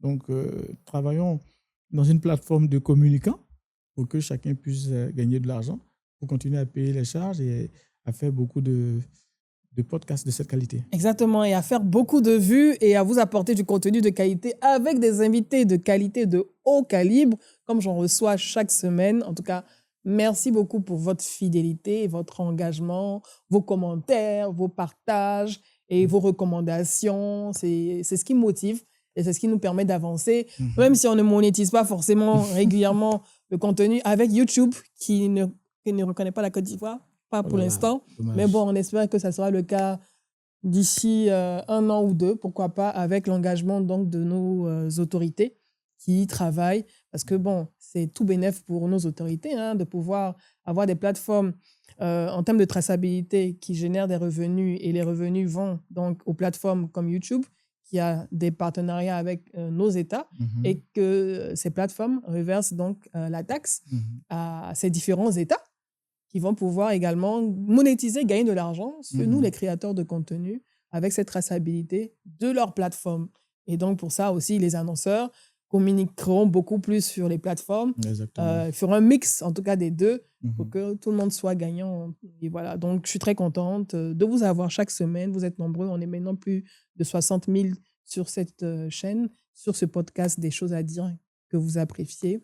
Et on continuera, en tout cas, à toujours vous apporter des invités de qualité, comme M. Mahama Koulibaly, qui est en train, franchement, de me faire une masterclass sur le marketing sportif, parce que j'entendais beaucoup parler de marketing sportif, j'ai des amis qui sont dedans, mais je ne comprenais pas comment le matérialiser concrètement dans l'économie et en termes de compétences dans tout ce qui est sport dans nos pays. Et là, tu nous apportes en tout cas cet éclairage très, très, très enrichissant. On a parlé de l'associatif et également du business qui nourrit l'associatif, on va dire d'une certaine manière. C'est ça. Est-ce qu'un entrepreneur doit être dans l'associatif pour trouver son équilibre? Oui. Vous savez, je dis toujours, l'associatif, c'est la base. L'associatif, le social, le réseau. Les réseaux, c'est d'abord l'associatif. La famille, c'est l'associatif. L'école, c'est l'associatif. La religion, c'est l'associatif.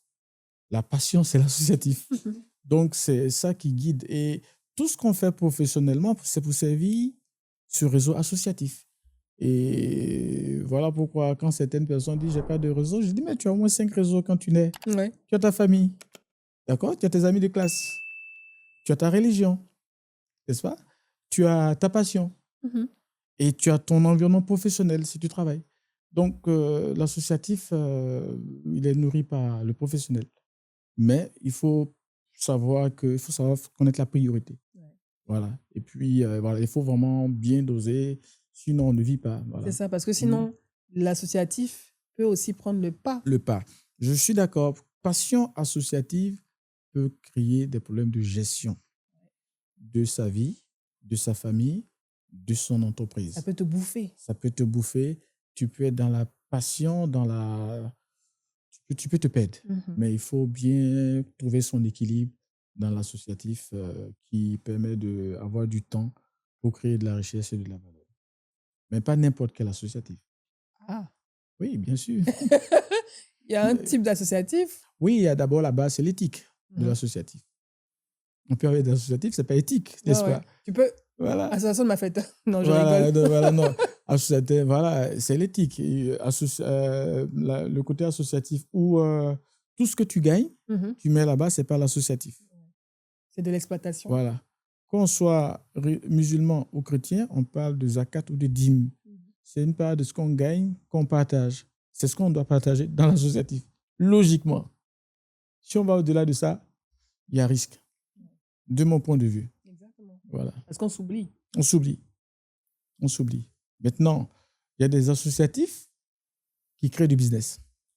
Tu es dans le Rotary? Oui, mais ce n'est pas de là que je parlais. Je suis dans le Rotary. Qui crée du business. Imaginons qu'on est dirigeant d'un club. Quand on voyage, on va regarder un match. Mais si on est dans le secteur du BTP, on rencontrera déjà personnes dans les espaces VIP. C'est ça le sens aujourd'hui des espaces VIP du sport. Et que ça coûte des millions. Je pense que pour la Coupe du Monde, en VIP, vous n'êtes pas à moins de $5 000 minimum. Voilà. Donc, ça crée du business. Dans le Rotary aussi, c'est un associatif. À la base, ce n'est pas pour du business. C'est plutôt pour contribuer à la collectivité selon les 7 causes. Voilà. Maintenant, si vous êtes amis, vous êtes du même secteur, évidemment, si on se connaît, on connaît mon éthique parce qu'au travail, il y a l'éthique. Et que si je connais Edith, avec quelqu'un, je fais un podcast, mais Edith, c'est pas mauvais que c'est toi, avec toi que je travaille. Mhm. Ça permet de pouvoir continuer à faire des podcasts de qualité, à recruter, mais c'est ça aussi le réseau. Et ce réseau le développe dans une association de bonne De qualité, qui bonne a des valeurs. qualité, qui a des valeurs, parce que quand il n'y a pas de valeur, ça ne dure pas. Moi, je suis pour la durabilité, parce qu'on travaille aussi comme, tu l'as un peu dit, ce qu'on appelle les ODD. Oui. Et les ODD, c'est la durabilité. Il faut que ce soit des choses viables, que ce soit durable. Quand ce n'est pas durable, je pense qu'on s'est trompé. Quelles sont les erreurs, ou quelle est l'erreur que tu as fait depuis ces années d'entrepreneuriat, de business dans lesquelles tu te développes? Quelle est l'erreur principale que tu as faite et que peut-être tu regrettes? Regretter que je regarde avec du recul, c'est peut-être la passion. La Hmm. passion, fait des choses avec la passion. Parce que quand on est engagé de façon passionnée, on peut être incompris. Ouais. Voilà. C'est la passion, c'est la conviction aussi. Quand on est beaucoup convaincu de certaines choses, on peut ne pas voir l'autre situation qui est peut-être pas ce qu'il faut, Mhm. mais qui peut être nuisible à la conduite de la chose, je veux dire, professionnelle ou associative. Voilà, donc je pense que c'est ça. Il y a d'autres erreurs qui ne sont pas réelles, qui sont peut-être irrationnelles.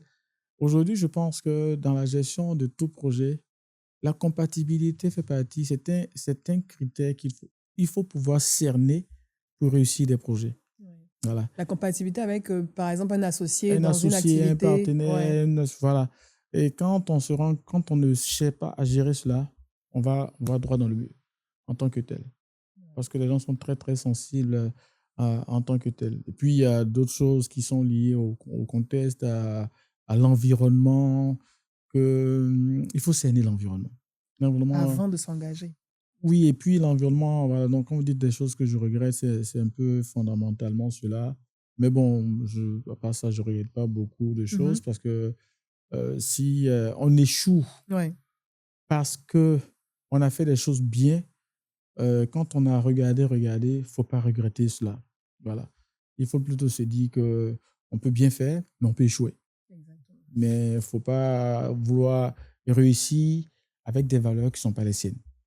Donc, c'est un peu ça. Et ça m'a fait plutôt sortir une terminologie que j'appelle ici en Afrique. Il y a ce que j'appelle le paradoxe de la performance. Mhm. Plus on est performant, plus il y a beaucoup de risques que ce soit mal vu. Je ne sais Que pas ce soit pourquoi. mal accepté parce Mal que, accepté comme si on faisait de l'ombre à d'autres de personnes. l'homme à d'autres personnes, comme si on mettait en cause tout ce qu'on aime bien dire que ça ne va pas. Ouais. Voilà. Quand on dit ça ne va pas, ça devient un outil de communication. Dire qu'il y a un point noir sur une feuille blanche, c'est ce qu'on aime bien voir. Ouais. Mais dire que c'est tout blanc, il n'y a rien à dire, donc ça crée, ça donne pas de la matière à créer de la communication dramatique. Voilà, Mhm. quoi. Ouais, je prends le cas de mon pauvre cadet, parce que j'essaie d'être aussi protecteur d'Adingra. Oui. Voilà, je parlais ça Oui. tout à l'heure, Le pauvre parce qu'il n'a pas Adingra. pu shooter le ballon automatiquement. Mhm. On n'a pas pris le temps d'analyser que pour une première Coupe du Monde, on peut avoir un problème de psychologie. Et que lorsque le ballon il arrive, automatiquement dans la tête, ça peut faire tilt. Est-ce que je shoot? Est-ce que j'arrête d'abord pour dessus de marquer? Automatiquement, ça peut complètement être déstabilisant. Mais La voilà, pression, en la fait, pression et tout ça, quoi. c'est pas Voilà un peu. facile. C'est pas facile, mais c'est la vie. Mais la plus grande force, c'est d'avoir l'humilité de reconnaître ses erreurs Mhm. et puis d'avancer. Quelle est la reconnaissance qui t'a le plus touché parmi tous les titres officiels que tu as reçus?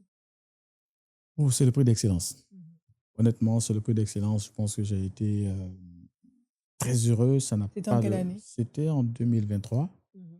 C'est le prix d'excellence. C'est ce qui m'a encore le plus plu, c'est qu'on a tellement mis la barre haut qu'en 2024, il n'y a pas eu de prix d'excellence. Ouais. Donc, je trouve que c'est quelque chose qui m'a vraiment fait plaisir Ouais. d'avoir une reconnaissance nationale où le contexte était difficile, où on peut sentir que lorsqu'on faisait des choses bien, il y a des personnes qui n'étaient pas contentes, Mhm. comme je dis par rapport au paradoxe de la performance. Parce que, mais il fallait tenir pour que ça puisse avoir des traces et que ça puisse impacter l'environnement. Et lorsque le chef de l'État reconnaît ça, on est heureux, quoi. On est heureux, ça n'a pas de prix, ça. C'est une grande fierté. Ouais. Qu'est-ce qui te fait encore te lever avec la même énergie? C'est la communauté. C'est les défis. C'est surtout le fait qu'il y a toujours des choses à faire. Ça devient des défis à relever. Mais c'est surtout se rendre compte qu'il y a des personnes qu'il faut accompagner malgré leur volonté pour que demain soit meilleur pour nous tous. Voilà, donc c'est vraiment ça. Et c'est la proximité de regarder ses enfants, sa mère, qui donne un peu cette énergie, qui permet de dire, OK, il faut y aller parce que ma mère, donc c'était son anniversaire. Joyeux anniversaire. Maman. Elle était, j'appelle ça ministre de la communication, toujours aller vers les autres. Donc, c'est dit, malgré les difficultés, il faut toujours montrer le lien familial, le lien communautaire, parce que c'est le sang, c'est l'énergie. Et donc, ça donne envie de dire, écoutez, le frère, l'ami peut te blesser, mais pour la suite, il faut se lever, aller travailler pour lui, aller travailler pour tout le monde, et puis prendre du plaisir pour soi-même. La famille, c'est tout. Ouais. Quel conseil tu donnerais au Mama qui a 25 ans dans le passé actuellement? 25 ans dans le passé. Le conseil que je donnerais au C'est Mama, Mama jeune là-bas dans le passé, qui commence sa carrière. Je dirais, waouh, c'est une vraie J'aime colle là. bien poser cette question à mes invités. À tes invités. Je les projette comme ça dans le passé. Ton ancien te regarde, celui qui a 25 ans, le plus jeune. Il regarde le Mama qui est aujourd'hui là. Ça me fait penser à mon fils qui a 24 ans, donc je me mets à sa place. Quel conseil je lui donnerais? C'est de surtout toujours travailler en équipe surtout. Et puis de garder les pieds sur terre, de bien se former. Parce que lorsqu'on aura le double de cet âge, on n'a plus le temps de lire surtout. Surtout bien se former, surtout lire. Parce qu'après, la vie, ça va très vite comme une fusée. Donc, je dirais, documente-toi pour pouvoir être capable de rendre. C'est important. Écoute les personnes qui ont vécu. On ne dit pas de tout prendre, mais pouvoir savoir qu'est-ce qu'ils pensent de la vie et puis de prendre ta décision. Autre chose que je dirais, il ne faut pas chercher à faire les mêmes erreurs que les dévanciers. Parce que ce qu'on écoute moins, on veut forcément, on est tellement Saint Thomas, les jeunes de maintenant, ils veulent se cogner la tête avant de tirer des leçons. Pourquoi ne pas se préserver par rapport aux personnes de confiance qui vous donnent des conseils? Ça permet de gagner du temps, ça permet d'avancer et ça permet d'être efficace. Parce que j'ai envie de dire, la vie elle est courte. On peut te dire ne va pas là par là. Et par exemple, si c'est un danger où tu vas mourir, tu n'auras pas l'occasion de refaire, de te rattraper. Donc, la lecture, parce qu'on n'a pas eu le temps, l'écoute des conseils. Et quand vous avez affaire à quelqu'un qui est une personne de référence, il ne faut pas trahir la personne en faisant ce qu'elle ne veut pas. Et selon toi, quel est le grand projet qui n'existe pas encore et que tu aimerais bien réaliser avant de passer peut-être la main plus tard? Selon moi, le grand projet, c'est un projet, je dirais, qui est vraiment c'est social, c'est de contribuer, j'ai envie de dire ça comme ça, à ce que toute la Côte d'Ivoire soit très propre. Ah, ça c'est un enjeu majeur. C'est un enjeu majeur. Tu appelles à la discipline aussi. À la discipline, à une stratégie qui arriverait, et c'est ce qu'au Rotary, on a décidé de promouvoir, mais je pense que c'est un projet qui me tient à cœur et que j'ai réussi à partager. J'ai mal de me rendre compte que toutes nos villes sont sales et que de façon, par fatalité, on accuse les populations. Et ça m'a fait sortir, je vais dire, un proverbe ou un mot que je dis, l'insalubrité créer de l'emploi durable. Plus il y a de l'insalubrité, plus on doit être capable de créer de l'emploi durable pour pouvoir maintenir notre environnement propre. Et ça, je dis, c'est le projet complexe parce que je l'observe depuis plus de 5 ans. C'est vraiment complexe et ça, c'est mon grand rêve de participer à la salubrité de la Côte d'Ivoire et qu'on arrive à ce que, naturellement, ça va permettre à faire d'autres développements. Il y a d'autres projets, mais je pense que celui-là est assez spécial pour moi, pour qu'on puisse voilà, contribuer à ce qu'on ait un environnement sain pour un pays sain. Pour notre bien-être. Pour notre bien-être. Et on te souhaite vraiment, vraiment, vraiment d'y arriver parce que ça sera également pour notre bien à tous, pour l'intérêt général, pour la communauté, le bien de la communauté. Dernière question, et là, je vais te lister des mots et tu vas me dire ce qui te vient en tête tout de suite. Bon. Le sport préféré, je pense que j'ai déjà une réponse. Ton sport préféré? Mon sport préféré, je vais surprendre, c'est le foot. Ah, j'ai failli dire la marche. Peut-être le basket, mais là, j'ai failli dire la marche. Okay. Le sport, parce que je pratique, c'est la marche. Ok, d'accord. Mais ton sport préféré, c'est le foot? À regarder le foot et le basket, NBA plutôt, voilà. Mais on va dire le... Oh là là, c'est difficile comme question, parce que je regarde le tennis aussi. Le sport que j'aime bien regarder, en fonction de l'enjeu, c'est le foot et le basket. C'est compliqué quand même. C'est compliqué. Parce que tu as quand même géré la fédération de foot et basket. Du haut niveau, voilà. Voilà. Et un athlète qui t'inspire, vraiment? Au niveau international ou local? Local. Au niveau local, il est jeune, il a du potentiel. Je veux dire Amad Diallo. Amad Diallo, Amad Diallo, oui. Pourquoi? C'est parce qu'il est gaucher comme moi déjà. Parce que il a eu de la résilience, il a du talent. J'ai envie de dire qu'il me ressemble quand même. Parce que en tant que quelqu'un qui est efficace par parcours, mais qui a de la résilience, parce que quand je regardais son parcours, qui n'a pas encore donné tout son potentiel, et je pense qu'en termes de ce que j'appelle... je travaille aussi sur l'après-carrière des joueurs. C'est quelqu'un qui me donne l'inspiration qu'au-delà du sportif, il pourra être quelqu'un, s'il est bien encadré, à apporter par rapport à son environnement, comment il a quand même été dans un moment difficile. Voilà, quoi. Mais c'est son talent, sa résilience et son potentiel qui dit que c'est un garçon qui est bien. En dehors de ton magnifique livre Découvert, qui retrace donc le parcours de la Côte d'Ivoire à la CAN, quel est le livre, parce que tu as parlé de beaucoup lire dans les conseils que tu as donnés à ton fils et au Mahama qui a 25 ans, quel est le livre que tu conseillerais pour les jeunes qui suivent ce podcast? Un livre majeur que tu conseillerais? Le livre que je conseillerais, ce sera un livre un peu philosophique, s'appelle de Paulo Coelho, Le mythe de Sisyphe. Ok, ça je ne l'ai pas encore lu.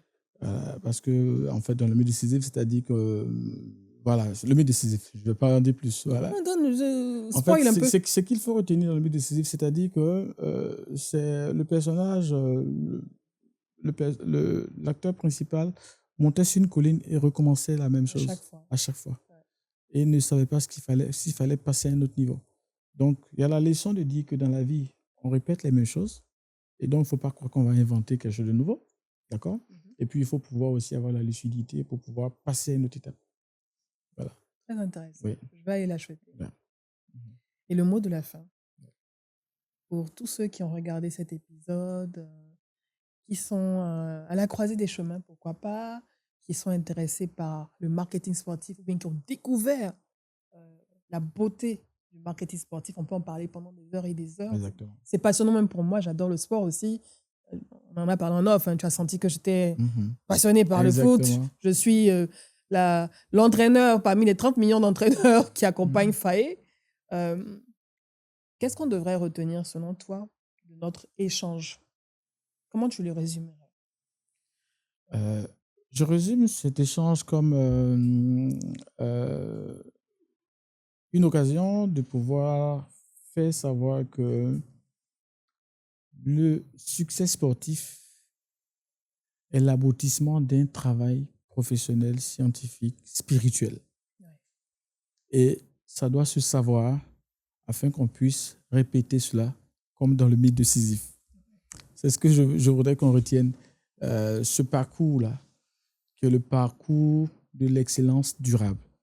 Et qu'il faut s'inspirer des bons modèles qui sont là à livre ouvert. Il faut lire pour pouvoir s'en rendre compte que les modèles vivants, ce sont les États-Unis, c'est l'Angleterre qui a eu la première ligue la plus valorisée au monde, alors qu'ils avaient une équipe nationale qui était très faible, mais au bout de 10 ans, ils sont devenus les pays majeurs, c'est la France. C'est tout ce qui se fait de bien en Afrique. Et que l'Afrique, surtout la Côte d'Ivoire, devrait surfer sur le talent que Dieu a donné à ses acteurs pour continuer de briller et pour illuminer la Côte d'Ivoire localement et dans toutes les régions.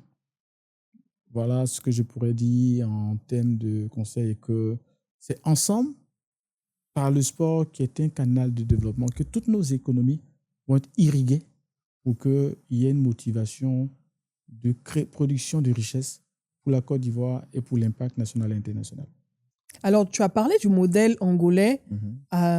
Tu répètes ce modèle angolais qui, pour toi, est très important. Ouais. Qu'est-ce qui fait la particularité de ce modèle angolais? Et comment le sport, le football angolais a réussi à arriver à ce niveau? Merci beaucoup.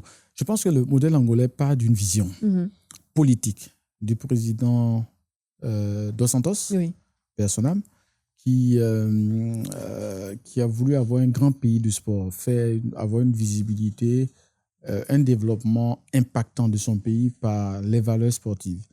Et je vous dirais, il n'a pas cherché loin, il a fait venir des experts en Côte d'Ivoire. Au moment où la Côte d'Ivoire était très forte. Et ils ont vu qu'il y avait 2 disciplines qui pouvaient permettre d'être les meilleures d'Afrique et être impactants au niveau mondial. Paradoxalement, ça n'a pas été le football. Ça a été le basketball et le handball. OK. Et là, on était en quelle année comme ça quand ils ont envoyé des experts chez nous? Dans les années 90 par là. Donc, ils ont observé le basketball. Ils ont regardé toute notre méthode de travail parce que la Côte d'Ivoire était champion d'Afrique en 81 et en 85. Donc, vers 86-87, les Angolais ont commencé à regarder comment bâtir une grande nation de basketball. Donc, à partir de cela, la stratégie a été de construire des infrastructures dans des villes pour délocaliser, pour créer cet ancrage local, d'identifier des talents par rapport à leur capacité physique, d'identifier des entreprises qui vont accompagner. Ça a été le pétrole, avec Petro, ça a été la police, ça a été l'armée. Donc, il y a eu Interclubé, qui est un club qui est rattaché à la police. Il y a eu Primero de Agosto, qui est rattaché à l'armée. Et il y a eu Petro de Luanda. 3 équipes, 3 structures, une privée, 2 publiques, avec les fonds qu'ils ont.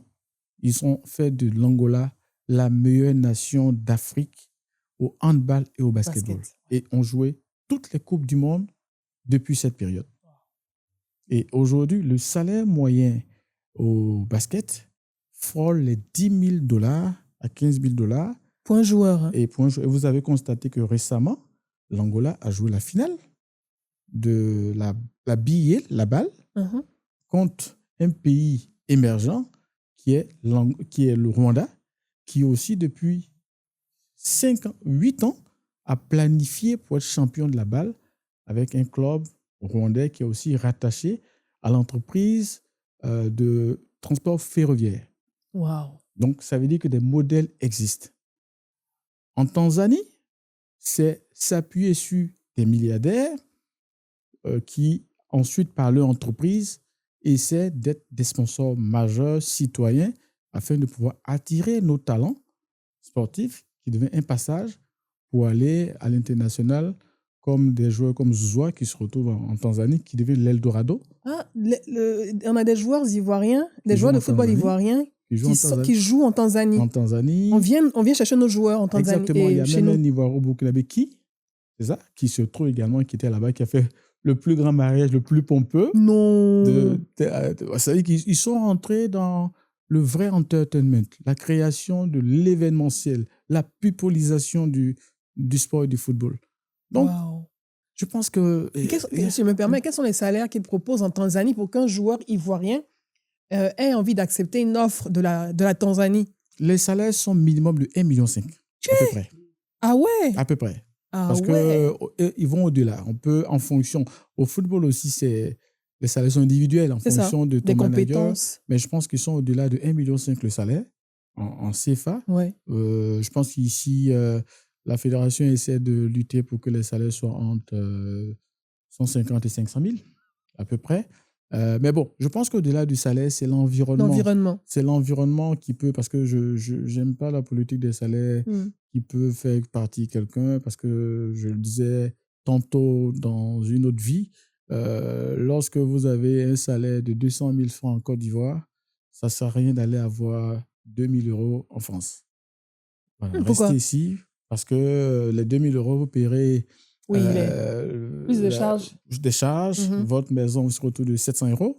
Mais il se dit qu'il aura plus d'opportunités de rentrer dans un club européen. Oui, je le dis parce qu'on se trouve dans une sorte... alors que là, imagine que vous avez 250 000 francs, vous avez un plan de carrière pour être professeur de sport. Parce que le sport, il y a l'après-sport. Ouais. Ça aussi, c'est une des problématiques sur lesquelles on a travaillé. On est sportif, on est bon entre 18 et 35 ans. Ouais. Ça fait combien, à peu près? Ça fait 15 ans environ. 15 ans? Ouais. Et la retraite civile, c'est à quel âge? 65 ans. Ouais. Vous voyez que le temps de l'après-carrière est plus important que le temps du sport. Ouais. L'argent que vous gagnez, il y a beaucoup de sportifs qui se trompent. Imagine qu'un footballeur a gagné en moyenne 100 000 euros, c'est-à-dire autour de 60 millions. Il faut le multiplier sur les 15 ans. Ouais. Souvent, il devient addict aux 100 000 euros. Après, il n'a plus ça. Alors qu'il doit pouvoir vivre avec à peu près 3 000 euros. S'il n'a pas préparé ça, il fait faillite. Ouais. Donc, c'est cet argent qu'il a eu qu'il doit lisser sur les 35 ans.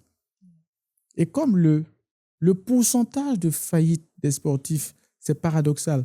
Plus tu as de l'argent, plus la probabilité pour que tu sois en faillite est plus élevée. Okay. Donc, plus c'est moyen, plus tu peux rester comme ça pour pouvoir tenir durablement. Donc, le seul conseil, si on a 250 000, quand on sait très bien qu'on va aller à la retraite à 35 ans, quand on est peut-être professeur, de sport, on aura plus que ça. Ouais. Autour de 500 à 600 000. Et si on s'est formé, on peut être dans la direction technique et continuer à voyager. Je pense qu'il y a des sportifs de haut niveau comme Namama Fadiga Nadej, comme Père Sona Mariam Yoda, qui sont de haut cadre, qui étaient à un certain niveau, qui ont pu s'insérer dans la vie. Donc, c'est pour ça que je parle du ratio. Pour faire le saut qualitatif, moi, si je suis agent de joueur, manager, conseiller, il faut que la mise soit importante pour planifier ton après-carrière. Parce qu'en France, quand on est professionnel, il est interdit de travailler. Et quand on n'est pas du pays, à un moment donné, il faut rentrer chez soi. Ouais. Sinon, on fait des petits boulots. Il y a des joueurs qui sont des gardiens dans des endroits en France. Mais parce que la protection de l'emploi est d'abord pour les locaux, quoi. Oui, bien sûr. Ils sont priorisés. Donc, il faut le savoir. Pourtant, tout donner à son pays, je vous assure, ton pays te le rend bien. C'est ce que... Et même l'investissement des professionnels, je suis aussi partisan pour cela parce qu'on travaille sur l'investissement local. Ils n'ont qu'à venir investir ici. Pas dans les Wourawar ni dans les Baka. Parce qu'on est trop dans la simplicité. Et répéter le même modèle immobilier, transport et autres. Si tu investis bien ici, par rapport au fait que tu as fait un give back de qualité, le relationnel, le réseau t'aide à te maintenir. Donc, partant de l'Angola, qui a développé, et grâce à ce développement structurel, infrastructurel par la ville, l'Angola a développé des vols aériens de ville en ville par rapport à des compétitions. Waouh! Donc, le tourisme local se développe avec la compagnie locale. C'est un magnifique pays. C'est vrai qu'ils sont tellement passionnés de victoire que lorsqu'on joue contre eux, ils mettent tout pour gagner. Ouais. Bon, ça, c'est l'extrême de leur passion. Ils sont addicts à la victoire Dans parce la qu'ils victoire. ils ont travaillé pour. Voilà. Et puis, aujourd'hui, ils ne se rendent pas compte quand on commence à observer cela, que certains pays commencent à regarder. Et donc, ils ont du mal à accepter que on peut les battre. Quand j'étais président de la fédération, on a été les battre dans une ville secondaire, mais pour eux, ce n'était pas possible de pouvoir les battre parce que pour eux, personne ne voyait ce qu'ils faisaient et que ce n'était pas copiable. Ouais. Donc, et aujourd'hui, le modèle angolais va vers l'Afrique australe, qui essaie de le faire. Ça vient de moins en moins ici. L'économie un peu capitaliste, libérale, un peu trop... Il n'y a pas d'influence. On espère qu'il y aura une sorte d'influence pour expliquer la défiscalisation,